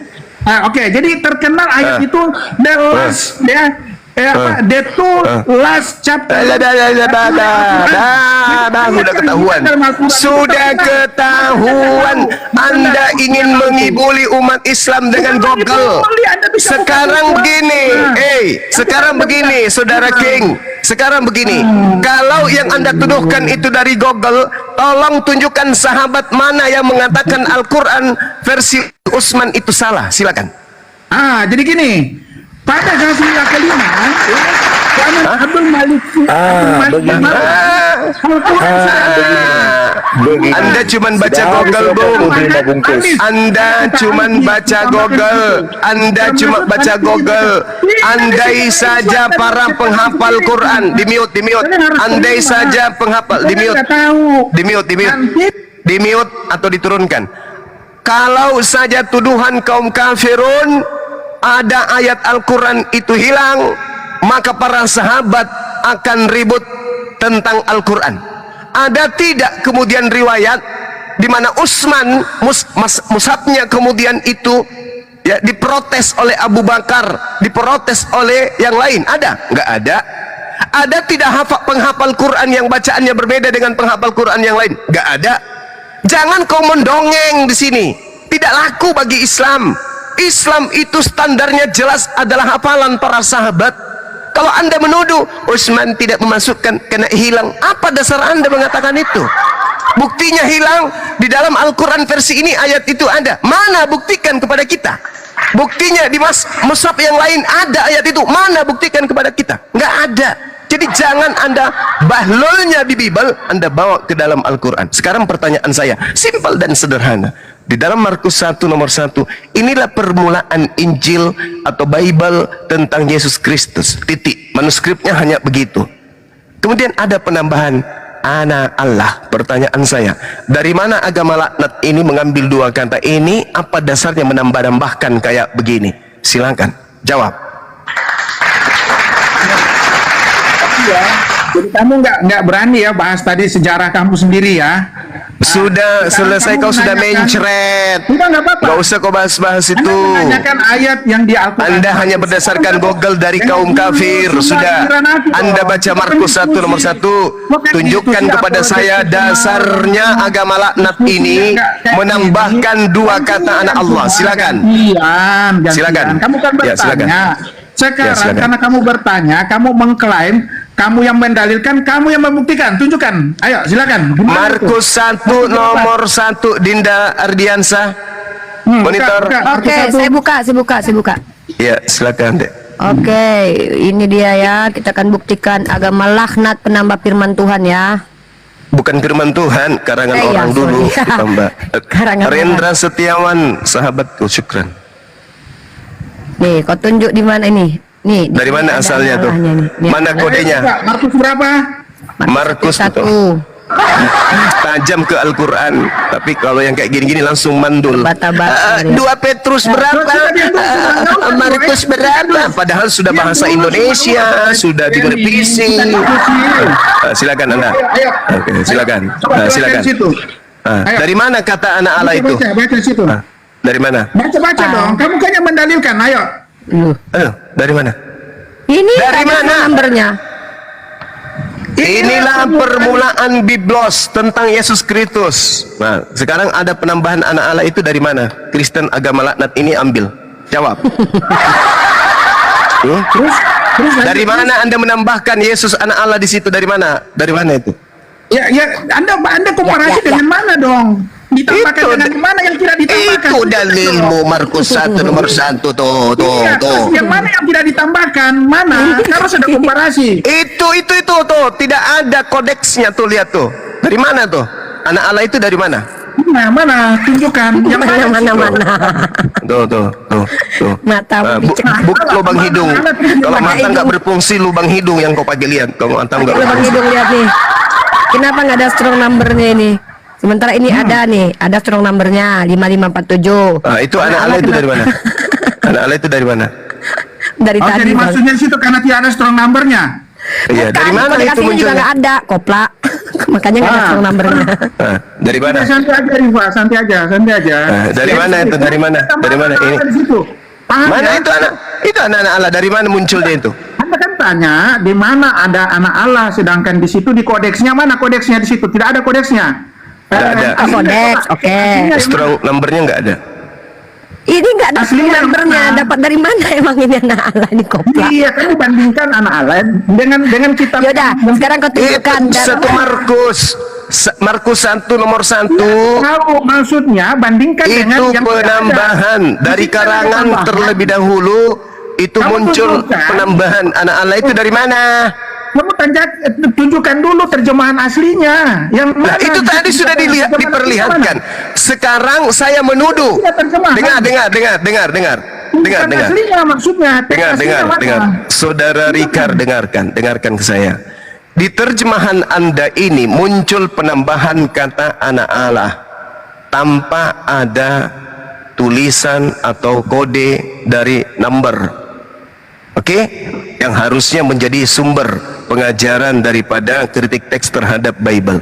Sekarang pertanyaan saya, ini datamu jelas tidak ada strong number di dalamnya. Kalau Anda mengatakan ini bukan penambahan, tunjukkan aslinya. Kami kan membuka di Markus 1 ya ayat 1 ya. Inilah permulaan Injil tentang Yesus Kristus anak Allah. Ya kan? Anak Allah di sini kan tambahan menurut kamu. Iya, betul. Sekarang kamu tunjukkan di teks aslinya di situ tidak ada anak Allah. Tunjukkan sebagai komparasi. Tidak Ini bisa. sudah ditunjukkan tadi. Dinda Uniripas sekali lagi, Dinda. Yang tidak ada. Oke. Iya. Dinda oke. Ardiansa monitor Ya, enggak ini kita ini ya? pakai kodek, Bang. pakai kodek sinetikus ya. Oke. Gimana? Yang Iya, tidak ada. sabar. Kita pakai kodek sinetikus. Ini Ya. maksud saya komparasi ada Sabar komparasi, kau. ada perbandingan. Sabar. Kami buka data. Kami nggak kayak kalian cocongorlogi aja kalian dari tadi ya. Kita gimana cari sih? sinetikus. Diam kau. Ya. Ini baru penambahan, belum yang hilang ya. Kalau saya tunjukkan yang hilang, nangis darah kalian. Banyak kali yang hilang tuh. Ntar ya kita buka teman-teman. Dia nggak mau pakai ini bang, dia mau pakai Codex dia. Oke, kita lihat ini ya. Nah, di sini ada. Kau baca ya, kau baca pakai kitab kau nih. Kau baca. Mana anak Allah di situ? Yang mana? Hah? Mana anak Allah di situ? Baca. Mana anak Allah? Mana yang asli ini nih manuskripnya, anak-anak? Mana? Kau cari anak Allah di situ. Kami udah tunjukkan manuskrip kitab kau loh. Kalau aku ditunjukkan Al-Quran, bisa aku. Kau mana anak Allahnya? Besarin lagi deh. Ini. Jangan dilarikan satu aja. Yang Orang mana, ini Bang? tidak ada ilmu. Yang itu Yang mana aja, ini? yang agak Ini. kentara. Bukan yang kanan. yang Mana kanan. bisa dia baca itu? Itu ya. Ya itu. Besarin lagi. Coba. Coba baca yang mana anak Allah di situ. Mana anak Allah? Yesus menangis sama King Mana? Sam. Sabar. Aku juga buka dong. Mana anak Allah? Aslinya, coba. Kamu baca coba. Loh, kok aku Mana? yang kau suruh? Kenapa? Mana itu manuskrip tertua tuh. Loh, kok aku nggak bisa kau, ternyata kau Kristen nggak bisa baca kitab kau. Tapi kan kamu jelaskan di situ dong. Kok kami yang jelaskan? Kau yang Mana membantah. anak Allahnya di situ mana? Tunjukkan mana anak Allahnya. Nah, kau baca ini, mana anak Allahnya, mana di sini, mana ini anak Allahnya, ini anak Allah. Atau yang ini? Bukan. Ini yang anak Allah. Mana? Cepat kau tunjukkan, woi. Woi, Richard, mana anak Dia Allah? berakhir dari kata Kristo. AFT coba jangan dikasih sekolah dek. Ini. Enai Arkito Evangelio Giato Eso Kristo. Mana anak Theos di situ mana? Mana? Mana? Mantap. Dengar dulu semua, dengar dulu. Anak Theosnya mana? Tambah Itu banyak. berakhir dengan kata Iso Kristo. Nah, mana anak Theosnya? Mana? Ya, aku baca ya. Inilah permulaan Injil tentang Yesus Kristus. Aduh, kirain baca Yunani dia, Bang. Semua ya, anak Allah, ya kan? Enggak, wis. Ada tambahan anak Allah di situ, itu adalah penegasan. Oh, tambahan.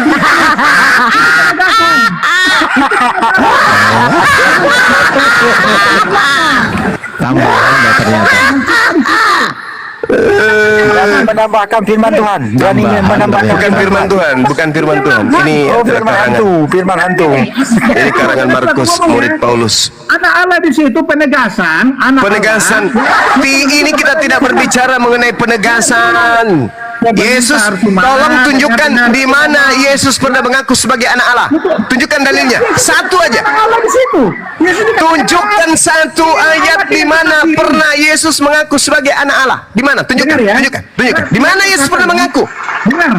Di mana? Bapak berkata ya. Bapak Tidak berkata, pernah ada Yesus mengaku sebagai anak Allah. Tidak akan pernah Anda temukan dalil itu.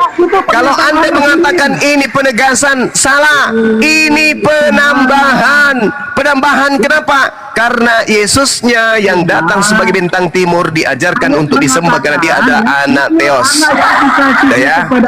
Berkenan itu merujuk kepada Yesus, itu jelas. Itu adalah firman Tuhan berbicara mengenai hamba. Anak di situ sebagai hamba. Oke. Sekarang pertanyaan saya, dari mana agama laknat ini mengambil kata anak Allah? Jawab. Itu penegasan merujuk kepada Yesus. Saya tidak tahu itu apa. Yang saya tanya, dari mana munculnya ini ada data kayak begitu? Penting tidak Yang penting tidak hilang. Apa? Kecuali kalau dihilangkan, Oke, baik. Dinda Ardiansa, sebagaimana materi di manuskrip, data-data hilang, yang data-data dalil yang hilang di Bible, tunjukkan kepada dia sekarang juga. Siap gitu ya. Kamu yang minta toh, saya kamu minta. Padahal saya nggak mau. Aku tahu modelnya Ardiansa, aku tahu. Jadi yang satu ini, saya simpulkan dulu. Yang satu ini, penambahan anak Allah itu tidak ada. Ini digunakan untuk menipu umat Islam. Penambahan Yesus anak Allah itu penipuan. Agama laknatullah ini melakukan penipuan dengan menambah-nambah dalil di dalam karangan Markus. Diam dulu. Karangan Suma. Markus Kamu ditambah-tambahin. Karangan Markus ditambah-tambahin. Apa tujuannya? Untuk mengajak umat Islam yang awam murtad seperti logika ini sedikit lagi, kemudian dikarenakan data-data palsu, sudah palsu, bukan firman Tuhan, ditambah-tambahin lagi. Kita buktikan benar. Di sini saudara Rikar mengatakan ini hanya penegasan saja. Ini hanya penegasan saja. Bukti bahwa agama Kristen memang agama yang dibuat-buat untuk menggiring manusia menyembah kepada makhluk roh yang mengaku bintang timur alias Helal bin Zakar. Udah, kau diam dulu. Hei, diam dulu. Banyak cerita kau. Diam. Mute. Nih, pelototin itu. Izin para guruku Gurunda Zuma, izin Gurunda. Silakan. Di Markus 16 ini, Markus 16 yang katanya firman Tuhan ini, ayatnya 1 sampai 20 kan? Ya, Bang Richard mengakui ya, ini semuanya firman Tuhan ya, mengakui ya. Ya jelas firman Tuhan ya. Oke, mari. Oke, ada ya ayatnya sampai 20 ada ya, termasuk perkataan Yesus ada juga kan ini ya. Markus berapa? Markus 16 ayatnya sampai berapa? Coba dicek di situ. Bertanya lagi, Markus berapa? Aku sekarang sama Adiansa. Kamu kan menjelaskan ke Adiansa. Kamu kan gak mampu bicara kodeks ya. Sekarang kamu sekarang aku dengan Adiansa. Kamu diam semua. Gimana lah Richard ini? Gurunda Zuma guru kita. Ya, izinkan saya tertawa ya dengan anak-anak saya. Yeay. Masuk Markus 16. Markus 16. Silakan Richard, udah? Tunggu. Ya, silakan. Pegangan yang kenceng. Termasuk Matius 28 itu hanya sampai 15, data 15. Kalau Markus 16 ini cuma data 9 ya atau 8 ya? 8A Gurunda, 8B enggak ada. Ini cuma kamu diam semua. Kamu silakan ke Adiansa. Aku diam aja. Kamu yang diam aja, santai aja bang. Santai aja. Oke. Kamu lagi terkenal ini. Jangan malu-malu lah. Ya, sekali-kali saya boleh dong tertawa. Masih bertanya Markus 16 berapa? Hujan datanglah.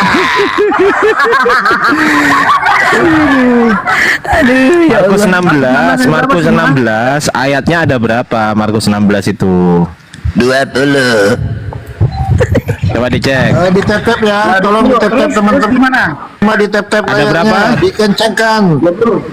20. Oke, kita cek sekarang ya. Kita cek di sini. Ini transkripsinya.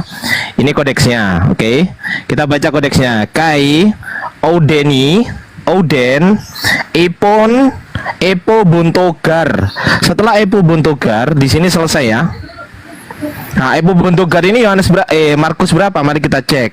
Epo Buntogar ini adalah Markus 16 ayat 8. Dan itu pun hanya sampai takut ini nih. Lalu mereka keluar dan lari meninggalkan kubur itu sebab gentar dan dahsyat menimpa mereka. Mereka tidak mengatakan apa-apa kepada siapapun juga karena takut. Selesai. Nah, ini nggak ada nih. Dengan singkat mereka katakan ini nggak ada ayatnya. Mari kita cek. Tongkat ajaib datanglah. Hadirkan ayat-ayat baru.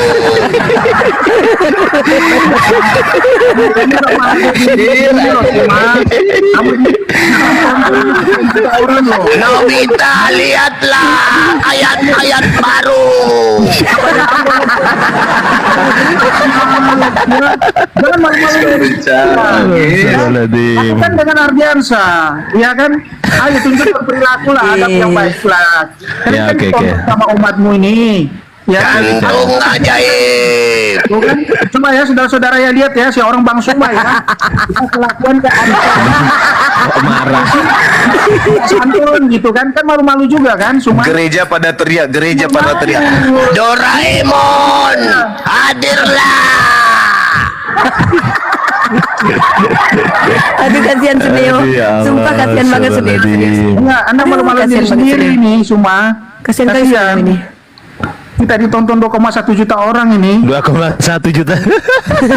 Ditambahin. Coba lihat itu. Anda lihat sendiri kalau Penonton cuma 2.000 ditambahin 2 juta. Nobita, kamu salah angka. sebagai toladan ya, gimana anggota anggota API kayak gini kelakuannya. Ya kan? Tunjukkan ayat yang ditambahkan. Kamu nggak mampu. Segera sim salamim. Abrakadabrak. Kamu tadi harusnya Ada anakku yang gatal. Yang saya ya, berarti kamu nggak mampu. Mana, Tunjukkan mana, Dinda. mana? Tunjukkan, Ada tunjukkan. di mana? Doraemonnya lagi ngantuk. Silakan. Ya. Mana Ardiansa? Ayo. Ayo katanya. Serius, serius. Tunjukkan aku dan Ardiansa, kamu diam ya. Rifa semua diam. Ya, Iya, hargai iya, iya. Ardiansa di sini. Terus saja. Ya, sabar ini loh. Silakan. Sabar dulu. Oke ya, kita cek sekarang. Anda ambil di kodeks apa? Diam Sinatikus dulu, atau Vatikanus? Suryo. Ya Allah. Gimana? Anda mengambilnya di kodeks apa? Sinatikus Loh, atau sinetikus Vatikanus? tadi sinetikus tadi Itu sinetikus. kodeks. Itu tidak ada di situ. Markus 16 ayat 8 tidak ada. Ya, Ya? ayat 8 ada. Jangan Yang ngulangi lah. Yang ada yang mana? Ini ayat Yang 8 yang ini. mana? Ini ayat 8 nih. Ada. Yang nggak ada yang mana? Ayat berapa? Ayat 9 sampai 20 nggak ada. Belum. 9 sampai 20 di kodeks Sinatikus tidak ada. Nggak ada. Terus buka di kodeks Besaya yang biasa kamu tampilkan. Nah, Coba. Ada nggak? ya justru malah pertanyaan saya tiba-tiba pada abad kelima, ya biasanya kan abad kelima, Sinetikus abad keempat, Vatikanus abad keempat. Sama. Duluan Di mana? Besaya dia ada kan? Iya, tiba-tiba muncul di kodeks BC. Pertanyaan saya, ini dengerin pertanyaan saya. Pertanyaan Ya. saya. Penulis kodeks Bezai ini mengambil Markus 16 ayat 9 sampai 20 dari manuskrip atau kodeks apa? Oke ya. Oke Jawab. ya. Sudah ya, saya jawab ya. Kalian diam semua ya. Ya, Jangan tunjukkan cuma kamu. dong. Cuma kamu Doraemon. Jangan Hadirlah. Ya udah. Pertanyaanmu di kodeks Sinatikus kenapa di situ tidak ada, tapi di kodeks yang di abad kelima Saya nggak tanya itu. ada. Saya nggak tanya itu. Kamu kan tadi di Sinatikus kan nggak ada. Iya, Kenapa tapi di kodeks pertanyaan Besaya saya ada? pertanyaan saya bukan itu, bukan kenapa. Enggak, pertanyaan saya adalah diambil dari kodeks manakah Markus 16 ayat 9 sampai 20 yang ditulis oleh penulis kodeks Bezaya pada abad kelima ini. Dari rujukannya dari mana? Ya, kenapa sih susah banget sih bahasanya? Dari kantung ajaib. Sinatikus tidak ada. Oke ya. Tapi Ya, diambil dari Besaya mana? ada. Ya, diambil Kan? dari loh. Ya Iya, udah, pertanyaan makanya diam dulu. Pertanyaan Ya sudah, saya diambil dari manuskrip apa? Tunjukkan manuskripnya gitu loh, paham? Ya udah sekarang diam Ya. Aku ngomong. Ya, jadi intinya gini, di Sinatikus tidak ada, di Besaya ada. Diulangi Ya, lagi, kampret pertanyaannya orang. di mana? Ada di kodeks Besaya. Itu kan? Betul? Gimana? Kan tadi kan kamu tampilkan di Sinatikus nggak ada. Ayat 9 sampai 20. Ya. Ada di kodeks Besaya. Nah, tiba-tiba ada di Kan? kodeks Bezaya. Pertanyaan Oke, saya, ya. Nah. diambil dari manuskrip manakah? Rujukan manakah? Manuskrip apa namanya? Kodeks apa namanya yang digunakan untuk literasi kodeks Bezaya ini loh, paham nggak? Oke. Sekarang Kodeks Bezaya ini abad kelima kan ya? Abad kelima, Guru. Sudah, saya dapat. Abad kelima. Tiba-tiba muncul di situ. Sekarang ya. Sonilo. Suma, kamu itu pegangan Suma, kamu itu jangan malu-maluin gitu ya. Kan mahal, ini kita ditonton 2,1 juta.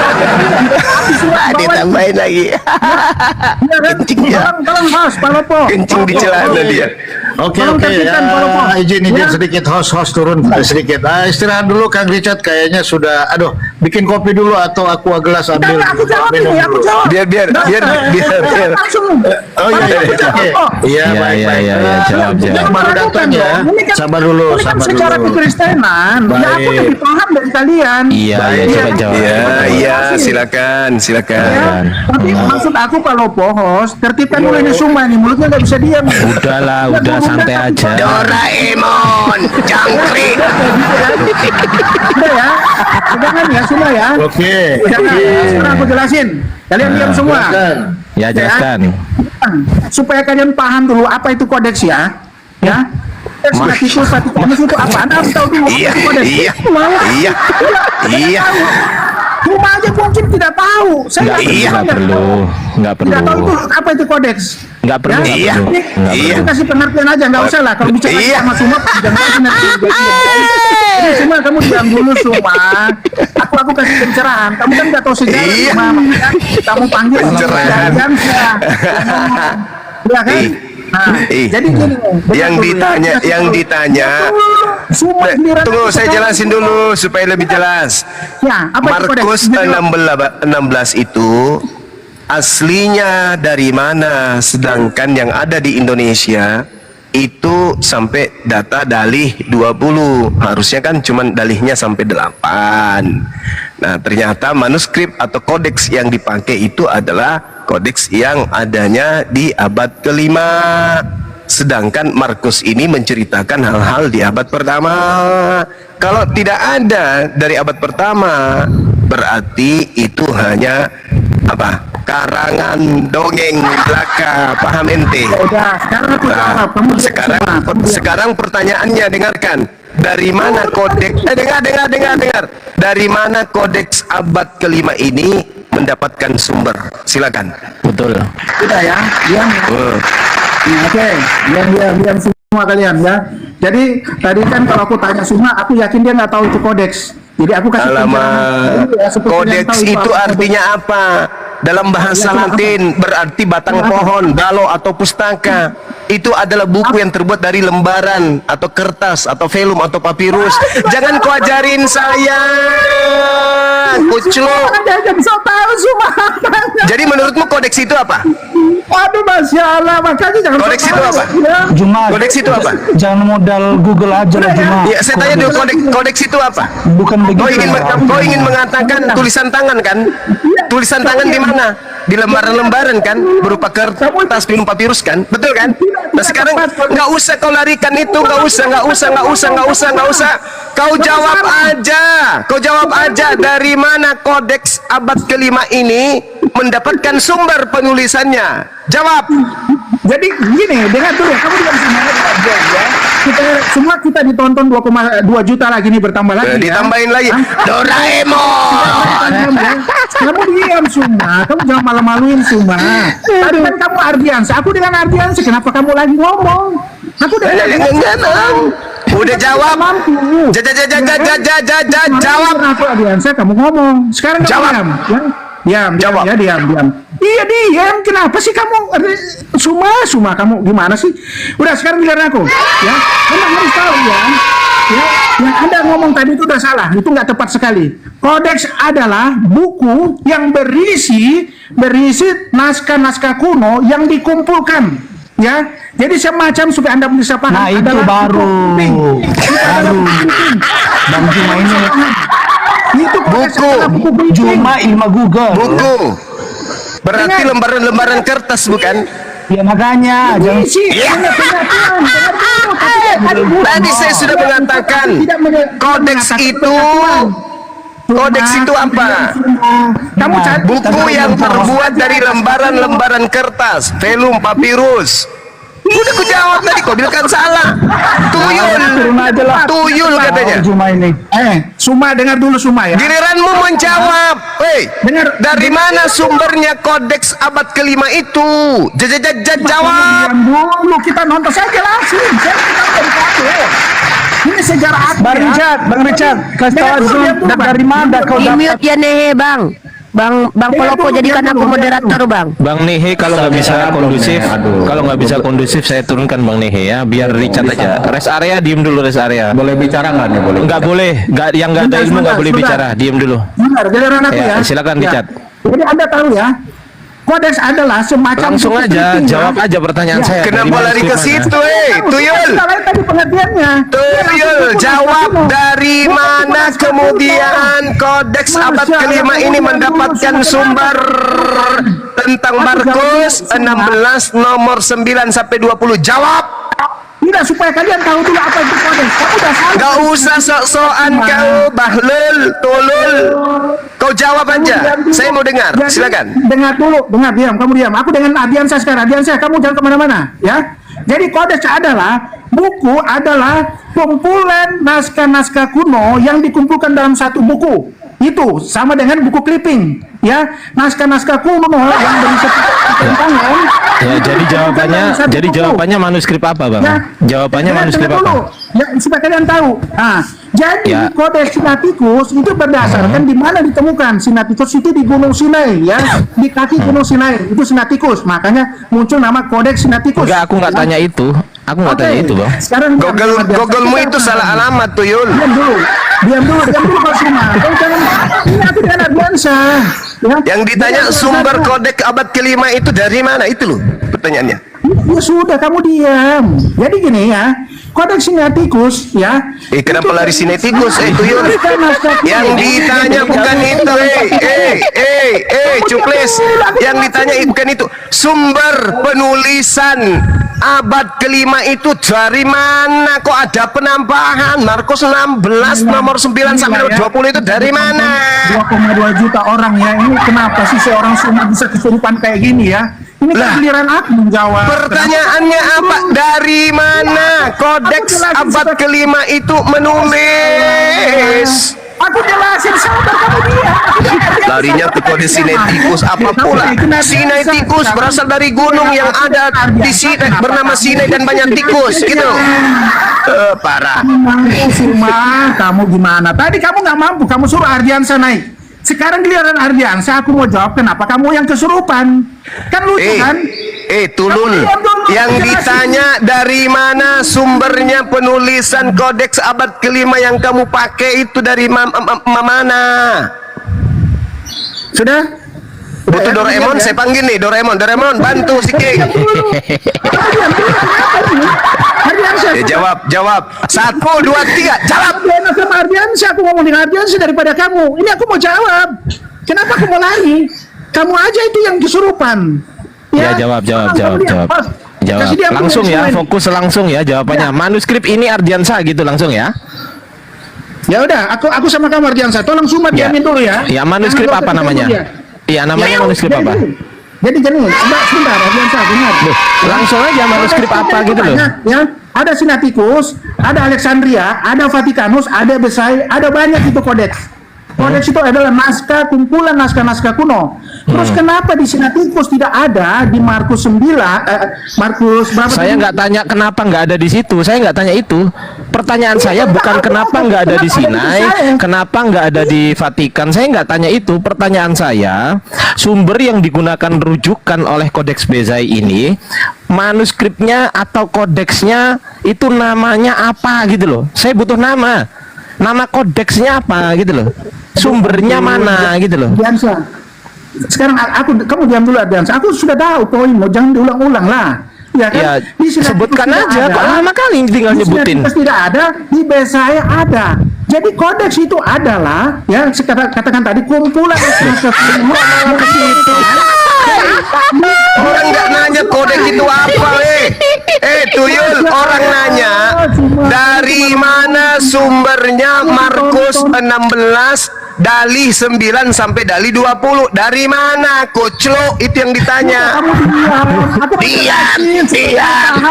Semua orang disuruh diam. Habis itu dia celoteh, entah apa dibilangnya. Ya, kamu ini ditonton, kamu setiap hati kayak gini ada. Dikasih lagi kesempatan. Saya ulang pertanyaannya. Dari mana asalnya Markus 16 dalih 9 sampai dalih 20? Jawab. Sudah? Belum ya? Jadi gini. Diam ya. Tuh kan mulutmu kan. Jangan malu kamu. Kamu tidak kamu setiap hati. Bilang aja kau nggak tahu, alasan aja kau. Nah, kamu kesurupan ini. Ya sudah kau jawab. 1, saya diam. 1, 2, 3. Ya sudah diam ya. Kos tolong ikat tangannya dia itu, mulutnya itu, ya. Jadi kenapa ada di Kodeks Besai, ya? Kodeks itu kan banyak, ya. Sinaiticus, Vatikanus, Alexandria, Besai. Di Besai ada. Di Sinatikus tidak ada. Itu kodeks-kodeks itu adalah peninggalan naskah-naskah kuno ya, yang tidak ada di naskah Sinatikus, tapi dia ada di naskah Besae, ya, kodeks Besae. Jadi jangan Anda salah, karena di Vatikanus juga ada yang nggak ada, tapi ada di kodeks Saya yang nggak tanya lain. itu. Saya nggak tanya itu. Enggak, kan kamu di BCA ada, kamu tunjukkan di BCA ada kan? Pertanyaan ada di saya apa BCA? coba? Enggak, bukan Lihat dulu. kenapa. Pertanyaan saya bukan kenapa. Kalau kenapa Kamu kan itu, tadi bilang, kenapa kalau tidak ada di kenapa- Vatikanus, ada di BCA? kalau Gitu kenapa kan? itu jawabannya karena. Saya nggak tanya kenapa. Pertanyaan Yang saya kenapa? gini, Jangan Bang Richard, berubah-ubah, gini. Pertanyaan saya, sebutkan nama kodeks yang digunakan rujukan dari kodeks BCA. Nama kodeksnya apa? Langsung aja, seret gitu. Ardiansa, kamu kan ahli mulai. sejarah ya? Kamu tahu mulai. kan ya? Mulai. Kodeks Sinatikus tidak ada, Vatikanus tidak ada. Kemudian ada penemuan di kodeks yang lain di abad ke-5 di kodeks besar. Yang ditanya sumber kodeks abad kelima itu dari mana? Ya kan kodeks besar ada. Doraemon, Kodeks besar. hadirlah. King sejarah penemuan King Lele, butuh bantuanmu. ada di kodeks besar, kamu paham kan? Jadi kodeks besar sama Ya, sumbernya dari mana? Sumbernya dari mana? Ya, sumber Markus 16 ayat 9. Ya, sumber Markus 16 Bang. Sumber Markus 16 ayat 9 sampai 20 yang ada di kodeks BCA itu sumbernya itu dari manuskrip apa namanya? Saya butuh nama manuskripnya. Manuskrip Hana kek, manuskrip apa kek gitu loh. Coba manuskrip apa? Biasa, ya kan? Itu kan namanya penemuan benda-benda purbakala. Ya namanya apa? Udah nggak bisa jawab Gurunda. Aman Gurunda. Udah bisa jawab udah. Cukup saudara-saudara yang terkasih. Jadi memang kalau dipaksakan nggak bisa. Nggak bisa Richard Nggak diem bisa, aja. Richard. Istirahat aja dulu. Ini tidak ada yang mungkin bisa jawab ya. Saya simpulkan dong. Saya simpulkan dulu dong. Ini kan diskusi saya tadi. Jadi saudara-saudara pemirsa, baik yang Kristen maupun Islam maupun kaum munafik, di sini kita sudah membuktikan bahwasanya ketika Al-Quran dituduhkan ada data hilang, dia tidak bisa menunjukkan data itu, melainkan dia hanya keluar-keluar dan menyatakan hasil Google aja, ya, dan tidak ada sahabat satupun yang menghafalkan ayat tersebut. Saya balik nanya, di dalam Markus 1 nomor 1 ada penambahan kata anak Allah di sana, ya, dan ternyata itu murni penambahan, tak ada sedikit pun kodeks yang menyatakan adanya data itu. Kemudian dia menjawab itu hanya penegasan saja. Artinya ini adalah penghinaan kepada Allah dengan dikatakan Yesus sebagai anak Allah, tapi kaum munafik diam aja, bahkan berkongkol dengan orang-orang Kristen yang menghujat Allah. Kami balik nanya, dari mana asalnya penambahan ayat tersebut? Apakah ada? Ternyata nggak ada, kecuali dia hanya menyatakan di abad ke-5, tapi sumbernya dari kodeks yang dia sebutkan itu nggak ada.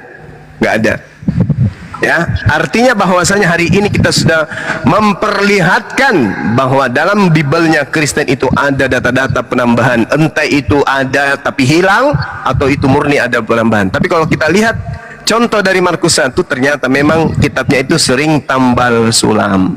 Demikian kesimpulannya, saudara. Allah. Barangkali rest area mau jawab pertanyaan saya? Enggak, sebentar, saya cuma mau sapa Bang Juma, gimana? Enggak, mau jawab nggak? Enggak, saya nggak bisa jawab. Oh, nggak mau jawab? Oh, nggak bisa. Susah Gurunda.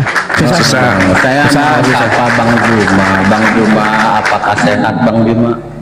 Sehat dong. Wah, alhamdulillah. Bang Juma mau tanya, berat badan Bisa nyebut sama kata alhamdulillah.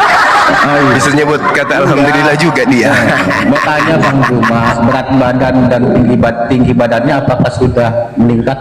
Tinggi badan saya sekarang itu sudah 240 cm.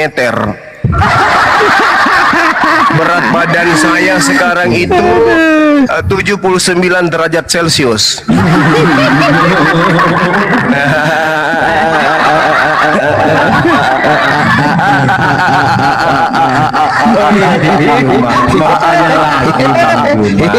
Tabungan saya, alhamdulillah uang tunai di tabungan saya di beberapa bank itu kurang lebih 3 miliar. Alhamdulillah. Ada apa lagi? Yang Anda ingin tanya apa lagi? Masih Bang Juma kok. Apa lagi?